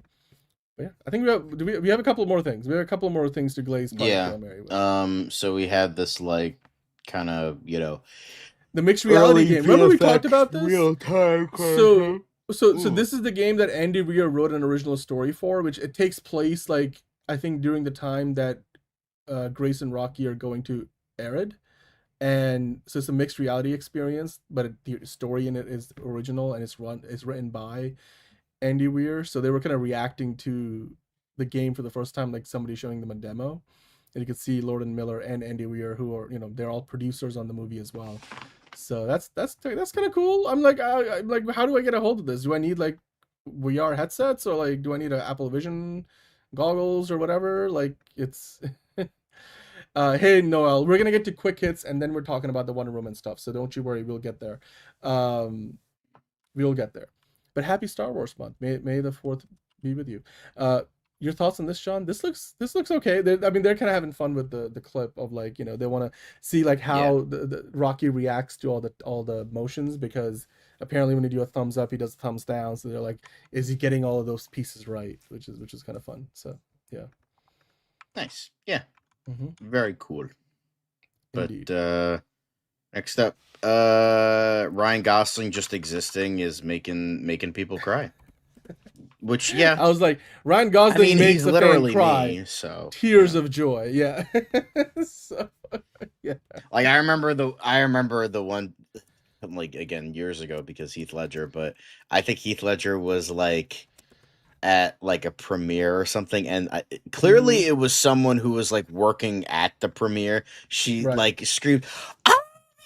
And it's, just like reacted, like screaming at the top of her lungs, like, "Oh my God, Heath Ledger!" And then he was like, and he just turns around and just straight up kisses her, and then he like, gives her like a little like thing on the cheek, and then she like faints. Gone. God, I miss Heath Ledger. Anyway, yeah. But yeah, just Ryan being, just Ryan being Ryan. And he's like, "Why are you like?" And I just love how he's just like, so like, "Why are you crying? Is something wrong? Did something happen? Did somebody like?" He's like, just totally not. So he's like, like I'm the same. And it's like, I'm just keeping it cool right now, but like I'm literally the same. I'm like, okay, thank you, Ryan, for like trying to connect with the fan. No. He's not. I think we're at a fucking point where he's not Knuff. He's more than Knuff. He's like beyond Knuff. Like it's just like Knuff can't even like be like substantial anymore, because like Ryan is just beyond that at this point. Yeah. Like this, like literally Project Hail Mary, because Ryan Gosling hasn't been in like a ton of projects since Barbie, so like that was about 3 years, so we just kind of forgot a little bit, like, and plus he was secondary to like Margot Robbie in the movie because he was just Ken. He's not just Ken, John. That's the whole point. But the thing is, it's just like this, like kind of like was just a rush of like we kind of forgot, like, oh yeah, Ryan Gosling is based, and then like having so much press, it's just like, oh shit, this guy is just really fucking awesome. He's just great. We love Ryan, not Reynolds. He sucks, but like Gosling, he's cool. Like we love Gosling, okay? Like a little Gosling, like a little Gosling that follows you. But it's just like it's just great, man. It's just fucking great. Like, how can you not like Ryan Gosling? Like, I don't think anybody hates Ryan Gosling. I don't like, same with Keanu Reeves. I don't think anybody hates Keanu Reeves. Like, you can hate his acting ability because Keanu Reeves isn't like the greatest actor ever, but like the man, he's breathtaking. He's like, everybody keeps asking me if I'm back. Well, I'm thinking I'm back. Yeah, it's like, thank you, Keanu. Cut. We're moving on to the next one. We gave it. You gave it your best shot. That's all we asked for. Yeah. Project Hail Mary. He's in a generational run right now, and I mean with Starfighter and whatever else he's got after that, he can only keep it going. And who knows? He might end up showing up in Midnight Suns as Ghost Rider, which he's talked about too. Which may or may not be part of our Fancast Friday episode that's coming up later after DCU Daily. So that being said, though, John, we are at the end of our movie talk madness portion of the show. So we must now transition to the quick hits part of the show. And I'll put on the music and let's walk through the quick hits, shall we? Yes, indeed. This is Colbert Late Show, May the 4th.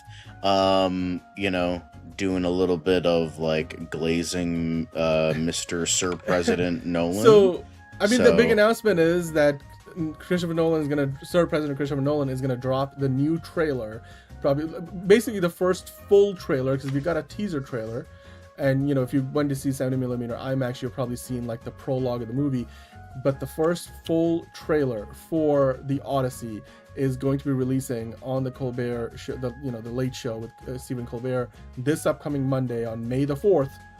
So while we'll be celebrating Star Wars, so yeah, suck it, Star Wars fans. In the Nolan evening is coming in. So that's exciting. On Monday, we'll be reacting to the trailer for The Odyssey, and it's gonna be on. There's actually in this reel, he kind of shows us like a bit of like a shot of Matt Damon's character Odysseus at one point. So get a little bit of a sneak peek. But yeah, we're gonna get the full trailer on Monday. It's gonna be a lot of fun to talk about. Probably gonna be $1 billion movie. I'm sure Nolan's gonna be on the show to release the trailer. So yes.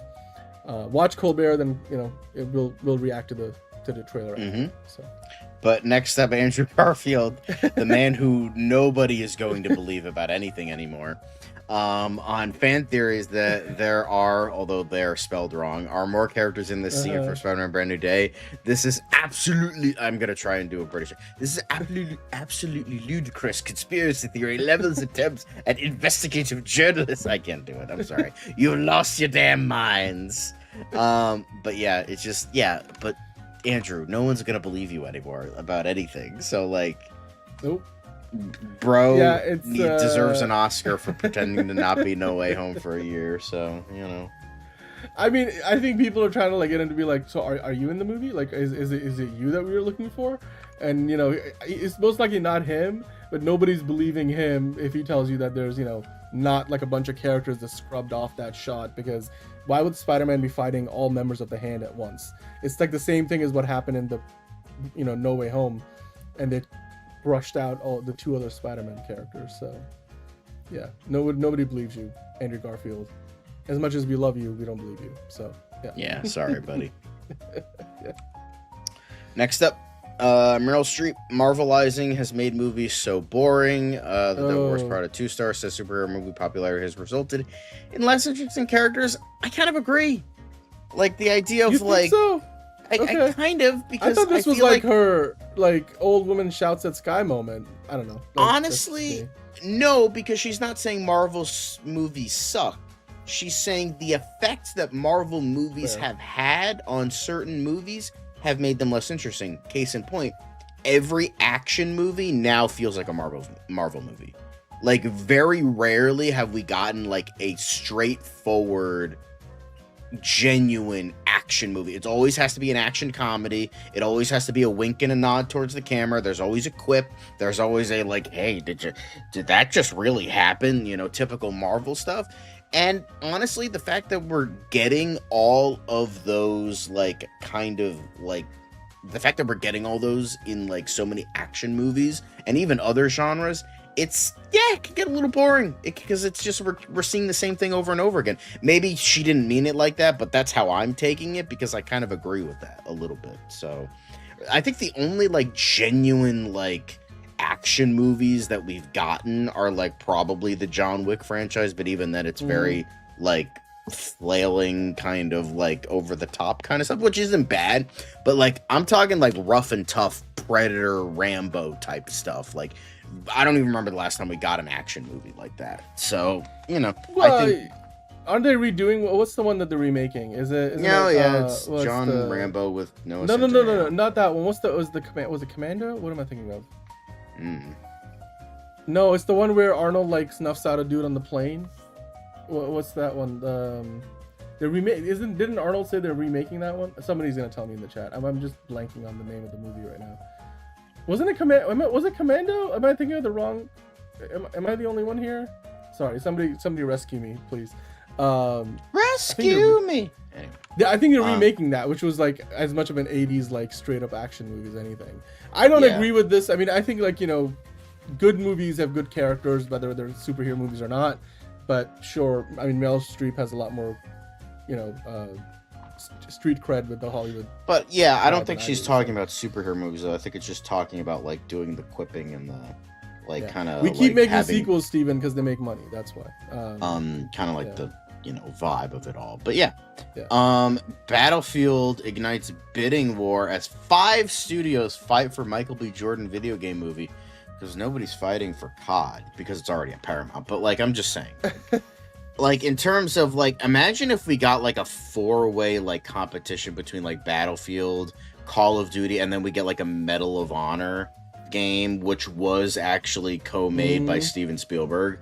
And then like, what's like another big shooter? I don't know, but like maybe a 3-way. Isn't there a Counter-Strike something? Yeah, Counter-Strike. That's by Figure Drawing's favorite company, Valve. So, or isn't there a Metal Gear Solid movie or TV show also in the works right now?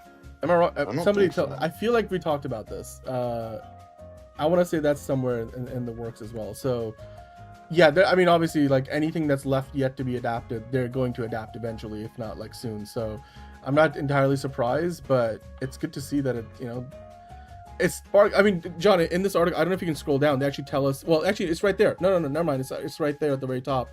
The 5 studios right now that have submitted bids. You got Warner Brothers Discovery, Amazon MGM Studios, Sony, Universal. Oh, so there's actually 6.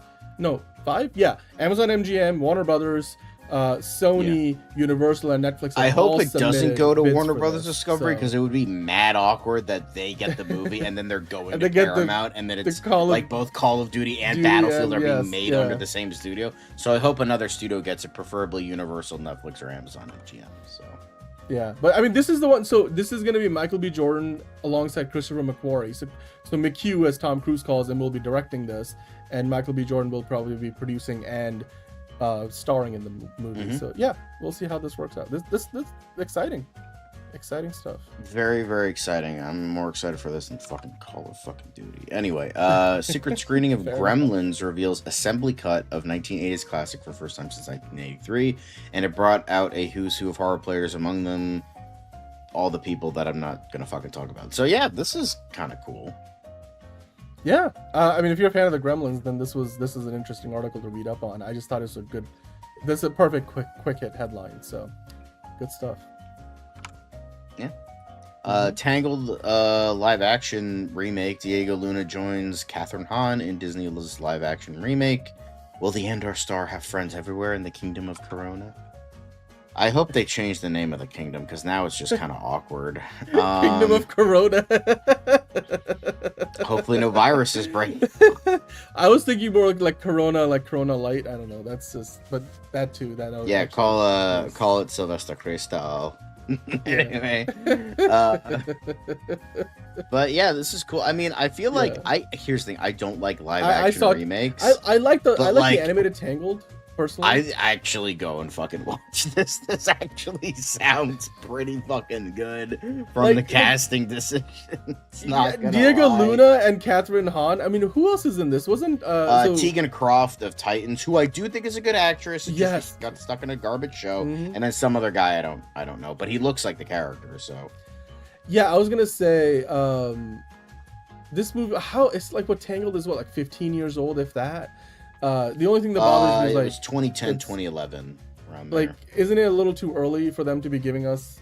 Oh yeah, 100%. It's like them doing Moana, which like came out in 2016, I think. Yeah. So yeah, true. Stupid, but I'd watch it. Yeah, it's fair. And Under Paris 2. Haven't heard of the first one. Back with a Bite. Netflix's shark movie sequel starts filming in France. Cool. Never heard of Under Paris 1. So me neither. It's I'm like in the same boat as you. I'm like sounds great. I wish I knew what this was actually about, but remember, kiddos, there hasn't been a good single shark movie since Jaws. So it don't matter. Exactly. Next up, more state attorney generals, including some Republicans, join antitrust lawsuit against Nexstar Tegna merger. Ohio reaches settlement. So another merger gotten at the flack of certain people. So this one is actually causing a lot of waves. I mean, if you've been following this story, there's a lot going around this. The fact that there's people from both sides of the political aisle joining in this. There's been a lot of local communities that are, railing against this, because essentially, I mentioned this, John, literally, like, as an example, we know of stations in like certain states and big cities where when you combine Nexstar and Tegna, they will own 2 of the biggest local TV stations. And likely what that's going to end up happening is they're going to end up firing like one of the editorial teams, or more, because like you don't need 2 separate editorial teams to program 2 stations that you both own. And that's just, obviously bad for jobs. It's bad for editorial judgment for local. I've heard of Sharknado, and it's terrible. And yeah, so this is good. I mean, there's more of a challenge against this, and hopefully it means that this doesn't go through, because this would be really bad for local TV, networks, like broadcast stations in all of our towns and states across the U.S. For those of us who are in the U.S. So yeah. But next up we have SNL UK. Remember this? This is still a thing until it gets canceled like 2 seasons later. Sets Hannah Waddingham and Ncuti Gatwa as hosts for final episodes of inaugural season. So cool. Congrats to them. I mean, John, here's the thing. You could certainly do a whole lot worse, and with the Ted Lasso season 4 coming out soon, I will watch Hannah Waddingham all day, every day in anything that she is in. She's gorgeous. One of my favorite parts of Ted Lasso. And Ncuti Gatwa, whether he's not Doctor Who anymore, but he was in that epic Barbie movie, especially that I'm Just Ken song, and it's just he at the time of it. I'm a fan of Ncuti Gatwa. So yeah, I mean, whether you like SNL UK or not, I'll tune in for these guys to be on there. So they brought some pretty big hitters onto that show. I mean, they've got a lot of resources behind it. So but now we're kind of going into Jafar Jackson getting interviewed for Michael, and just he's talking about the different how it's done and all that. So kind of interesting. I was like, wait, his real voice is not Michael's voice? He's not like, this is how we shot Thriller, and it was a great movie, and we shot it literally in the same location as Michael did. He doesn't sound like that at all. I mean, obviously, but he was mentioning how they literally shot Thriller for the movie, the music video, in the same location in Detroit that the original music video was shot in, except they shot the original music video in summer, and they were doing it in like winter time, but they still had a full moon, so they got like the effect. And obviously, if you've seen the movie, it's one of the highlights of the film where like you get to see that performance recreated for the film. So yeah. And then finally Family. I'm gonna give this credit to Marco Ramos. Thank you for sharing this, because of course, this is one of the ways in which AI is being used, right? Is inserting Dom Toretto into all Family Matters. Like, he's the family guy. Yeah, honestly, I do kind of want Vin Diesel to run over the Family Guy family so that they can fucking die a very painful death at this point. I could not agree with you more, John. I could not agree with you more. So this is I thought this was a lot of fun. I can't get enough of Dom Toretto, as you guys can tell. So or the banter, at least. Don't take that the wrong way. Wow. First I did the MJ voice, then I'm trying to like fawn over Dom Toretto. I'm on a bit of a run there. So anyway, John, is that it? That's all the quickest we got. Cool. All right. So yeah. Where to next?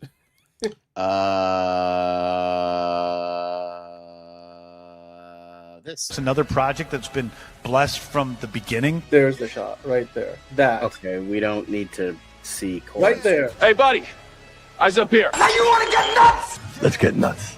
Here we go. Victory mine.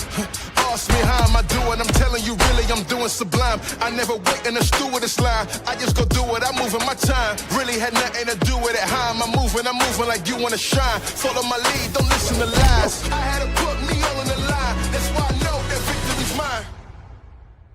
I prefer Jared Leto. Honka, honka.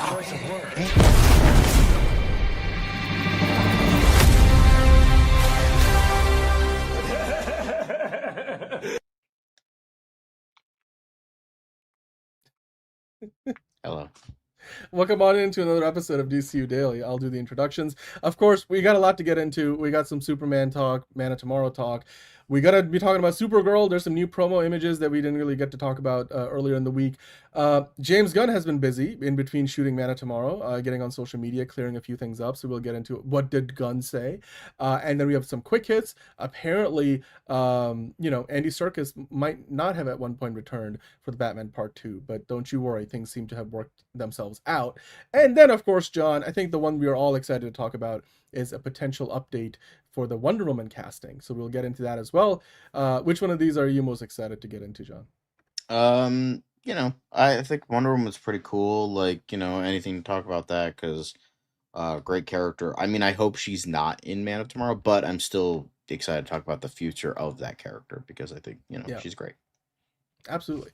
Well, as we usually do, we kick things off with the parrots, ducks, and pelicans of DCU news. Let's get into some DC quick hits. Walk us through these, Sean. There's not too many, but like I said, Andy Serkis, Alfred might not have been back for the Batman Part 2 at one point. Yeah, because he was off filming, a bunch of other, he's filming Hunt for Gollum right now. So he was like, it's tight, but, we made it work, and he might have a smaller role now, which I don't think anyone's really going to complain about. No offense, Andy Serkis, but, it's called The Batman, not The Alfred, so,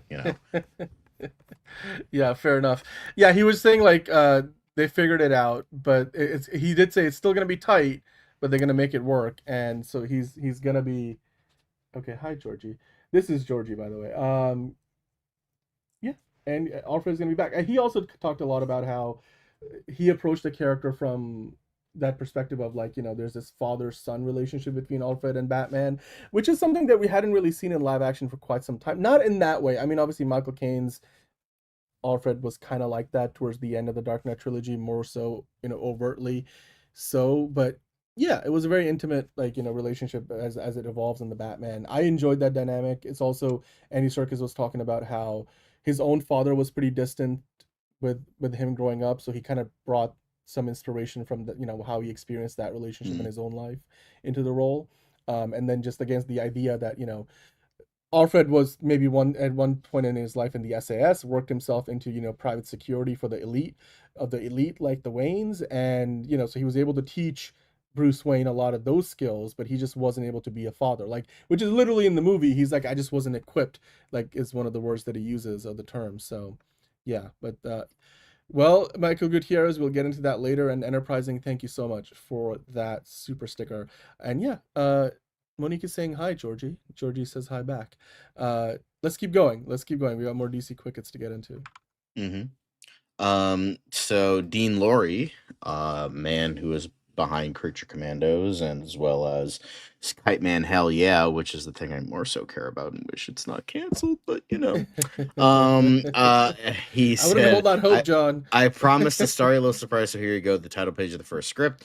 Creature Commando Season 2 is becoming something really special with the work of hugely talented creative folks who will spotlight over the next few weeks, and the first episode is Starry Night, written by Dean Lorey.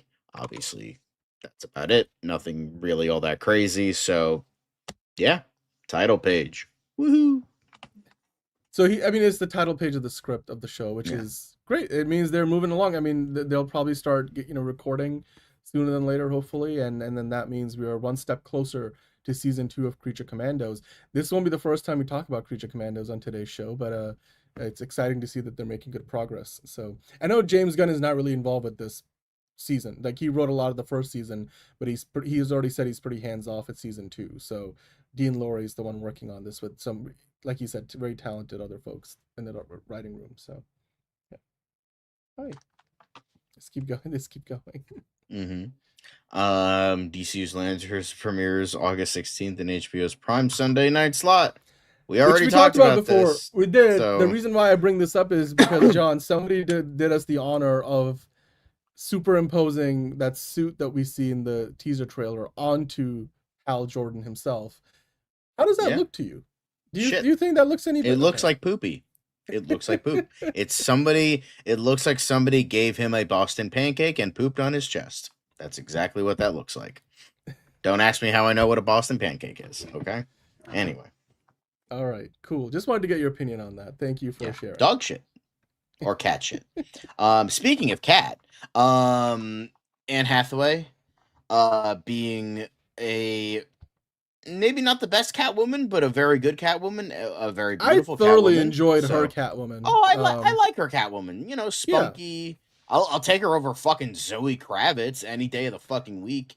Me in a latex outfit is better than Zoe Kravitz as Catwoman.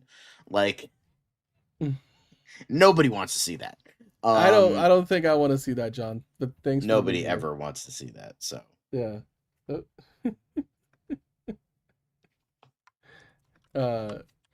Yeah, she was talking about her because she mentioned a few things. This was I'm sure she was promoting the Devil Wears Prada. And I agree with Gerard Butler though, my queen.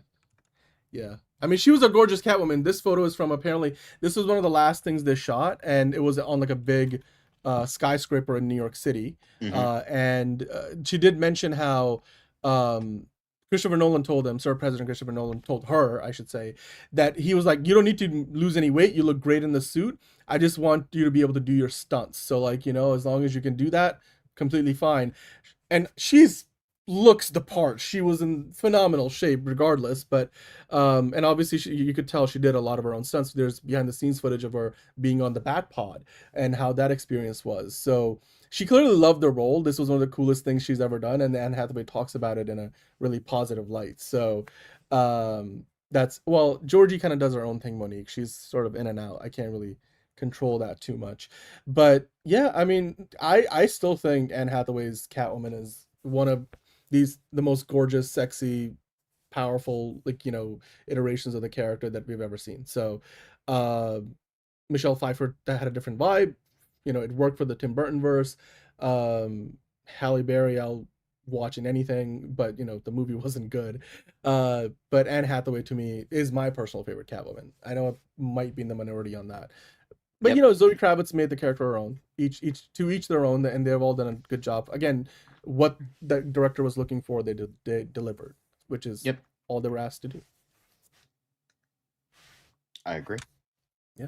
But next up, you know, Brad Meltzer, when talking about Superman, because I believe he did something for the Superman Spider-Man crossover thingy.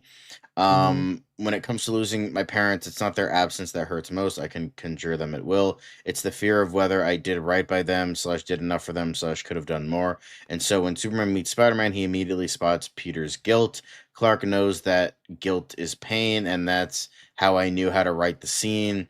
What does Superman do with pain? He tries to help. So, yeah. Yeah, it's that whole idea of like Peter Parker. Yeah, I thought this was really deep in a lot of ways, and just sharing that guilt, you know, as well, which is a big part of the pain, and an interesting way in which these two characters can connect with each other. So, yeah. And Brad Meltzer is a great writer, by the way. He used to have a show on History Channel. I forgot what that was called, but Aliens? No, it was Brad Meltzer's something. I forget like what the exact thing was, but yeah. Oh. Cool. Yeah. Oh, hold on one second. Can you see Georgie on screen? Just for Monique's sake, since she was asking. Here she is. Hi. She's asking for more pets. Anyway. Let's get back to the crickets. Oh, look at that smoldering face. Clark Kent himself, John. Hashtag my Superman? Question mark? I think so. Look at that. Yeah. Beautiful. Is this the scene, do you think, that they shot in? This is the post-credit scene? Where yeah, no, this is 100% the post-credit scene. Is that straight? He's like, oh, gosh darn, that could be You want me to take it apart and put it back together again? No, I'm sorry, man. I'm sorry. No. Fucking walks away. Gosh darn, I could be such a, what do you say? I could be such a jerk sometimes. I was like, yeah. Yep. Thank you for that, Superman. I mean, the most Superman thing I've ever seen any Superman say in a live-action Superman anything ever. I thoroughly enjoyed that. And the fact that it was really like, you know, remember those were some of the first photos we ever saw from the set of the movie, and it ends up being like this. Yeah, we know, because you fucking examined his package for 5 minutes to the point it became a meme on this fucking channel. I mean, you know, it's where if you didn't do that right there. Now I'll zoom into this. That. Okay, we don't need to see Right there. bulge, but I'm just like, do we need that? Georgie, stop. Okay. She's just killing me right now. Great Okay. stuff. Love David Cornsweet. Although speaking of stuff we don't love is Zack Snyder, but apparently your boy was poking around the back lot of Paramount, which is really funny because Paramount's about to fucking buy Warner Brothers. And hey, wait, hold on. Let's pause for a second. Hold on. Monique just had to put her 12-year-old Rocky Balboa down a week ago.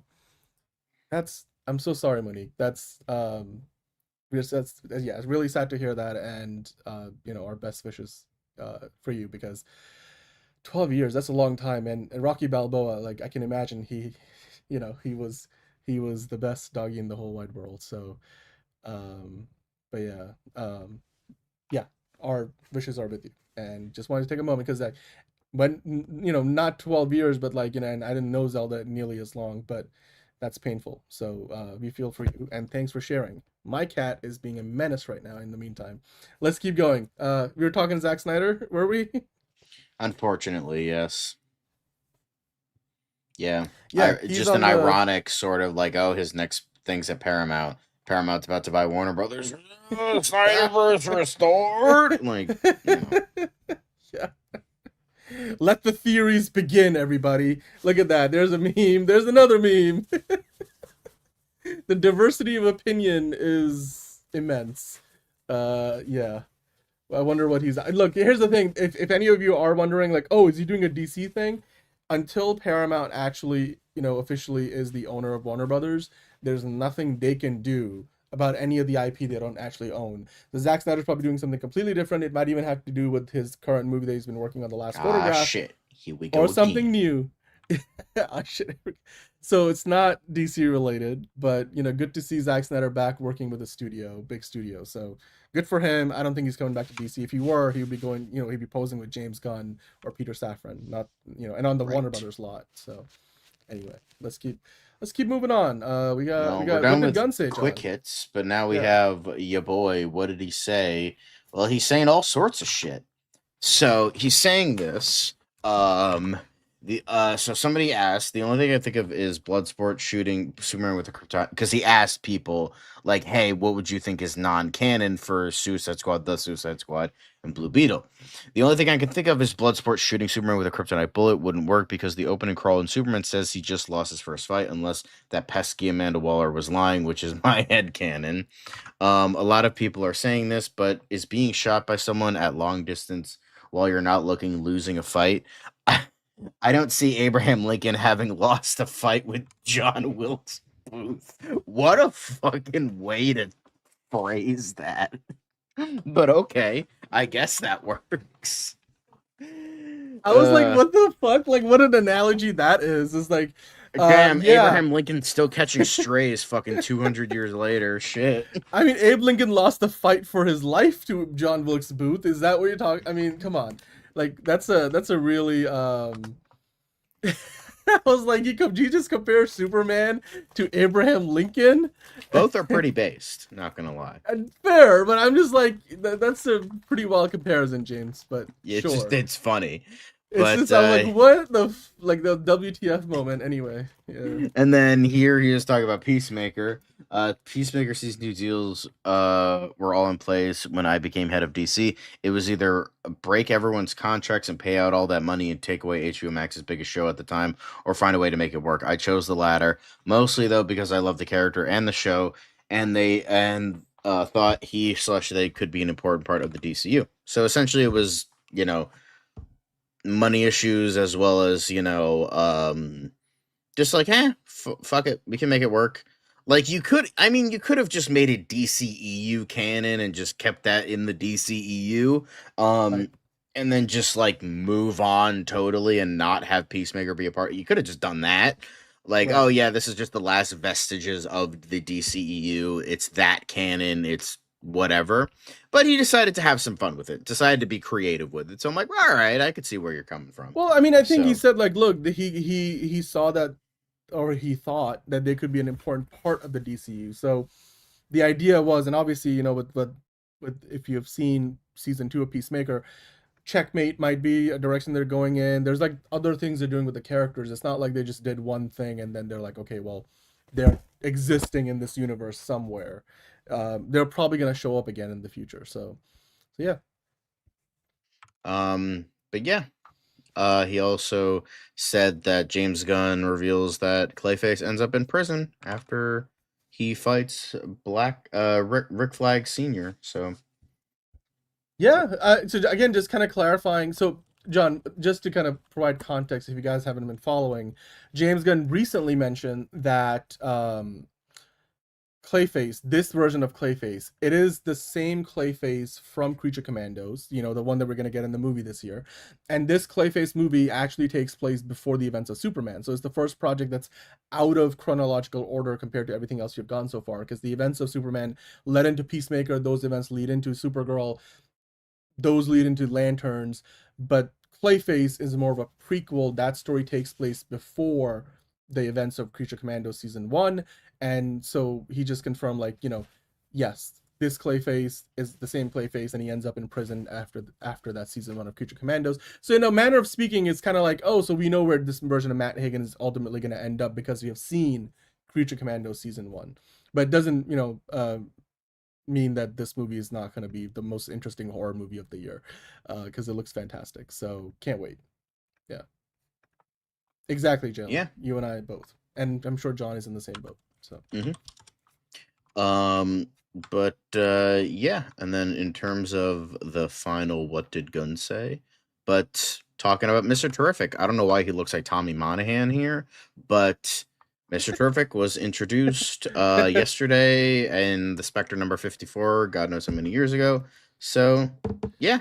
Well, the second Mr. Terrific, the Michael Holt version of Mr. Terrific, not the Terry Sloan, the superior Mr. Terrific, but you know.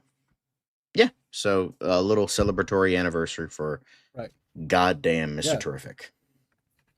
Goddamn Mr. Terrific. You brought that dog, man. Yeah. I've just started watching For All Mankind, and I just got to the I'm not going to tell you where I am exactly, but maybe you know because you're ahead of me. I just got to the first set of scenes where you get to see Eddie Kategi's character in that show. Like, no, I like the well, I mean, I like the Michael Holt version in the movie. Yeah. In the comics, he's kind of just like Mr. Fantastic, kind of a rich, like genius dickhead. Preferred in the movie. Which, I mean, to be honest, like the characterization of Reed Richards from the MCU version of Fantastic Four is not entirely all that different from, you know, Mr. Terrific and Superman, but Mr. Terrific is even more emotionally detached than Reed was, because Reed actually has a son to take care of. Hey, Watcher, what's wrong with you having technical issues with your comments? Hello, Watcher. I don't know if are we not seeing you in the chat? I don't think you were in the chat before. But welcome on in. Thank you for tuning in. Awesome. So that's all the what did Gunn say we have. Let's move on. We got another segment coming up. We got to talk about Supergirl, John. Some artwork from Supergirl specifically. Yes. But we have a bit. So there is a new poster with baby. I love how they're calling it Baby Crypto instead of Puppy Crypto. I mean, he's a puppy. Like that's the whole thing. Yeah, did they change them? No, I think officially he's Puppy Crypto. Maybe unofficially this is labeled. But this is what it looks like. Unfortunately, I can't, because Twitter, you can't fucking click on images anymore to make them full screen. So this is what we get because Twitter fucking sucks. Thanks, Elon. Wait, hold on, I got this. Let me see if I can. There's the poster. Very nice. You can zoom into this. There it is, right there. So looking cute as faux. So thank you so much for that. The other stuff is also pretty fantastic. I like the neon ones. I know there's been some merch around. Say that again. The neon ones. It's fantastic. Say that again. God, sorry. Sorry, I had to. I'm sorry. It's fair. It's fair. It's all good. I mean, this is the neon one. There you go. That's in all its glory. I love the marketing for some of these logos and promo art. Looks absolutely super. There's the word. So, let's see. Must be protected. Yeah. Okay, The Watcher. Sorry, we couldn't see you in the chat before, but we're glad that you're here. This one is great. This feels like it's a book cover almost. If you could like fold it up, I like this one. It's like this wide piece of art. Yeah, you could put that on a wall. Very cool. Very cool. Yeah. That scene where Mr. Terrific takes out like all the goons. Pretty good. That's one of the best scenes in the Goon and Goons. The Goon and Goons. Okay, let's talk about Craig Gillespie, the director of the movie, who was at CCXP this year, John. Well, I'm sure the movie has massive actions, his words, a massive action set pieces with over an hour and 10 minutes in IMAX. Basically saying they shot this for IMAX, not that they shot it. So you got the expanded aspect ratio vertically, and of a movie we think is going to be 2 hours or less in total runtime, the action set pieces apparently take up an hour and 10 minutes of runtime, John. That means to wall, balls to the wall action, right? So that's pretty exciting. Am I cutting out a bit? A little bit, yeah. Actually, quite a bit. Well, I'll figure that out. But John, I don't know. What do you think? Thank you, Michael, for tuning in. Hit the like button on the way out. Your thoughts on this, John? Especially cool.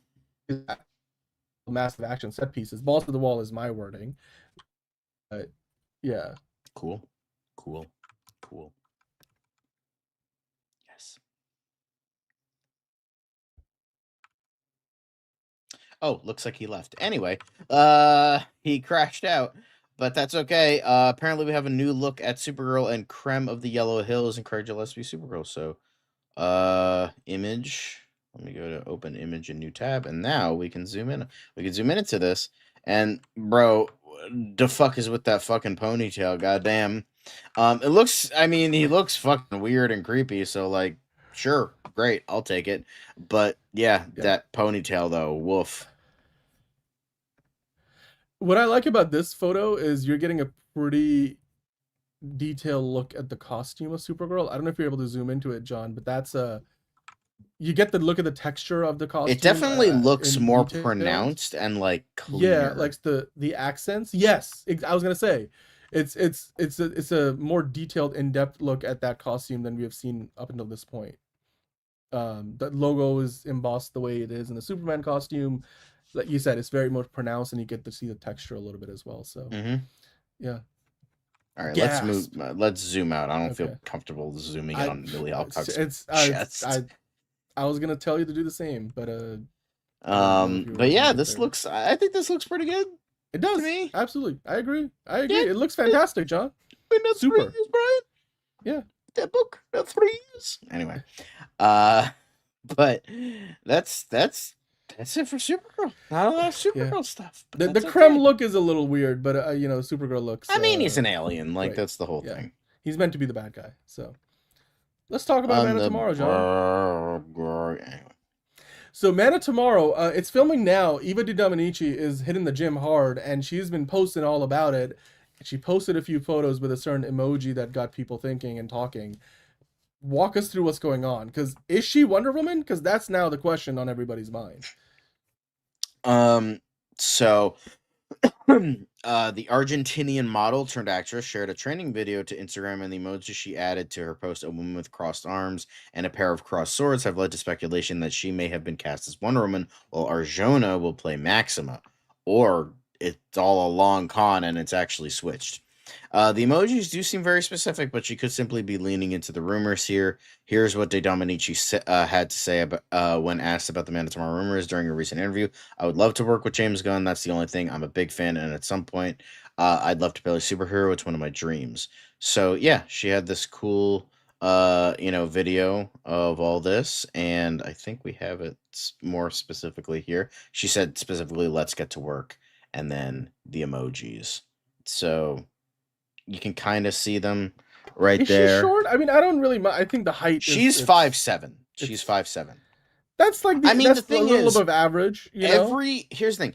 Every Wonder Woman has been a model. Linda Carter was a model, and Gal Gadot was a model. The only model the only live action one that wasn't a model was Kathy Lee Crosby, but nobody really counts her anyway. So, she was a former tennis player, but pretty much every Wonder Woman has been a model. So I feel like that makes sense. Like she is both a model and an actress. So if she is, like, I'm not familiar with her work, but I think she could probably be fine. Like I have no opinion because I've never seen a movie with her. Like just like how Gal Gadot, I had not seen anything with her, so I was like, I can't judge until I see the movie. She kind of sucked in BVS, but she was better in Wonder Woman, and she kind of became better as time went on. So hopefully. Yeah, also Eva's the same height as Aria Arjona, so no difference there if you're just going off height alone. I was gonna say though, I mean, yes, it's okay, 5'10" definitely is taller than 5'7", but what I was trying to get at is I don't think you're gonna feel the difference. I don't think it's like you can fake height in the movies. It's funny because a friend of mine said she wants Sarah Pigeon for the lead role, and I'm like, sure, I guess. Again, I don't know who she is. She kind of looks like Kate Winslet from Temu, but like I'm sure she would do a fine job. I feel like that's been suggested before on like our 5,000 different Wonder Woman fan castings that we did. Probably, and if it ends up being Eva de Dominici, then it's like we did like 20 of these and picked out 50 different options, and none of them were Eva de Dominici. So Charlie Fraser, sure, yeah. Well, I mean, the Watcher giving us the facts. Wonder Woman was 5 feet 7. She's an Australian model and actress. I think she could be fine. She kind of looks like Morena Baccarin mixed with Gal Gadot, like kind of like that. She was in Anyone But You and in the Furiosa movie. Because again, to me, the thing is the height. You want somebody who can do the physicality of the role in terms of like the stunts, look the part when she swings for a punch, and like move around and basically portray the physicality of the role well. But more than anything else, you want that to be a great actor. You want a good actor first, and then you can worry about like whether they're the right height or not. I mean, Tom Cruise played a pretty good Reacher, even though he wasn't the Reacher from the books at all, but he was a very intimidating. He was an intimidating character, and he's not very tall. So I'm okay with like if the height is a little undersell, because also they're gonna, if they put her in the kind considering of shoes, like Gal Gadot is had not like those Wonder like Woman, the shoes had like really a matter. couple of inches on the heels. The height will be fine. I don't think anybody's gonna need to hold a candle to the line Kal-El no. And it doesn't matter who would have said that. It was just a dumb line. I don't think it was Gal Gadot's acting ability, but the Kal-El no. Just no.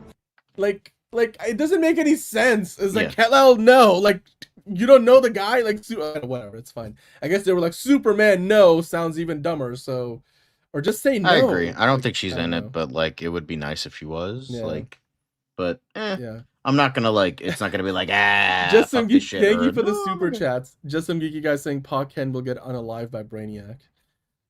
I don't know. I don't think Disney is going in that direction. Yeah. I don't think. Thank you for the super chat, but I don't think that's where we're going with this. I still hope Wonder Woman doesn't appear in Man of Tomorrow. Yeah. She would debut in her own movie. John, we have talked about it before. I think James Gunn has mentioned it that he would likely debut the character in her own project first, but at the same time, the signs are there. I don't know if we're gonna find out anytime soon, Noel, whether this is the case or not. If they are trying to keep it a surprise, then I don't think they're gonna give it away before the movie comes out. John, if you were a betting man, let's just say Eva is in the movie and Audrey obviously is in the movie as well. Who are they playing? Who do you think they're playing? I think as sort of, because here's the thing, it's James Gunn. He loves to troll, so I think it would be a lot funnier, but also I think could work that the lesser known actress who only has a couple projects under her belt, much like Gal Gadot, who was pretty much on the brink of retiring. She did admit that, like she was like, I was pretty much going to retire, and then I think Wonder Woman came along and then brought her back into it. Right.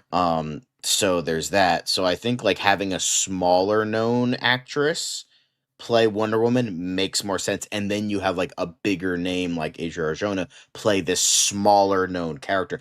I think that works a lot better because that's what it should be for these. I mean, we talk about like, oh, Brandon Sklenner and Oliver Jackson Cohen or whoever the guy who's playing JFK in that mini series. He's being hawked around now. Paul Anthony Kelly. Yeah, Yeah, that that's guy. the one. Yeah.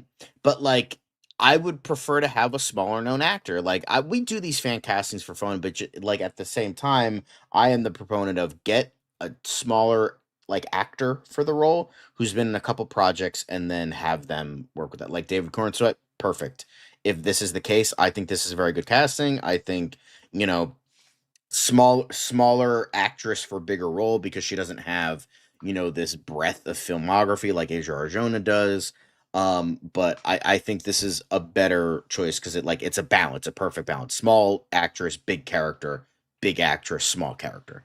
So in terms of the popularity that is, so I think that is, I think that's definitely, I think that works. I think that works a lot better because I Lena want Luthor someone could who be is a good one. for the role over Yeah. someone, hey, I recognize them type Yeah. of thing. So I mean, Mercy Graves, somebody pointed out, Enterprising saying also Lena Luthor. We did a Batman casting. Are you talking about real casting or fan casting? They're not going to cast the Batman until that script is done, Noel. James Gunn has been pretty adamant about that. He's been asked directly. He's responded to that saying they're not in a rush to do that. He's not going to be in Clayface. We're going to wait until the movie actually comes out to know who Bruce Wayne is.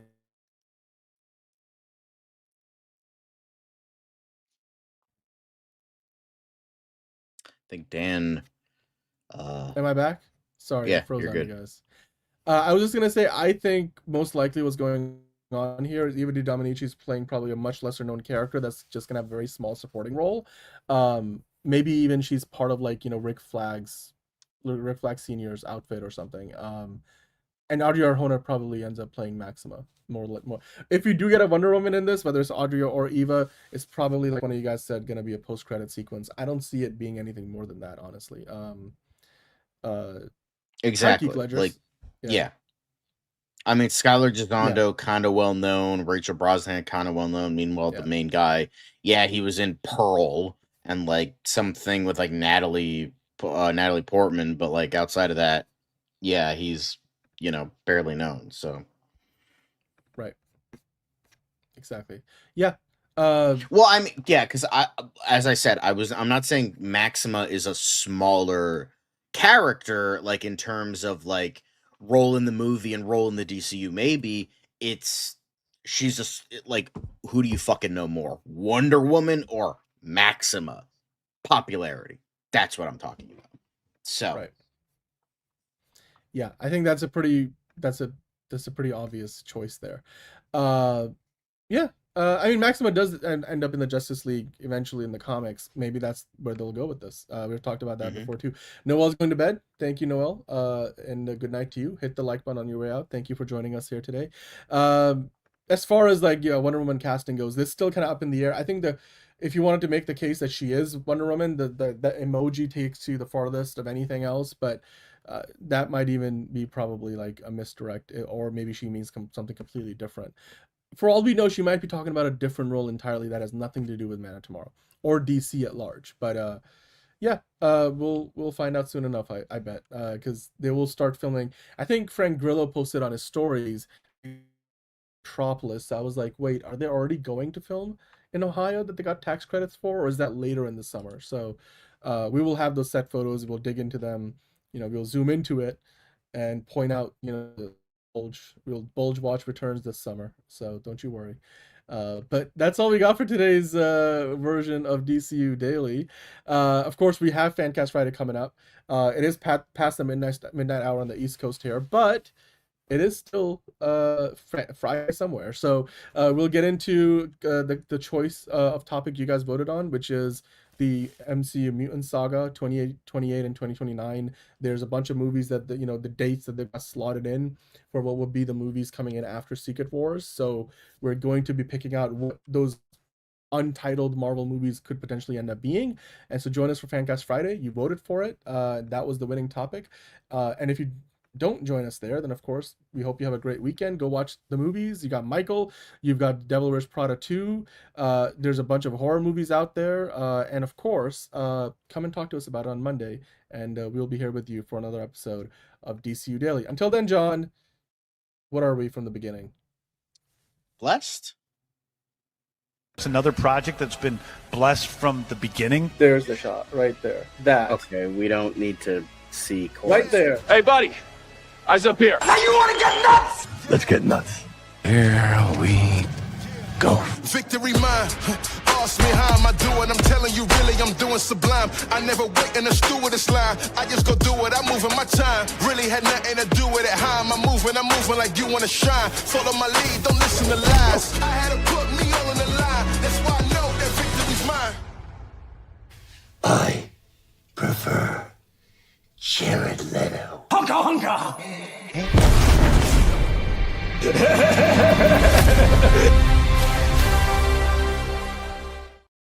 But fuck Tom King, Crybaby Ellison, and Jeff Snyder, as always.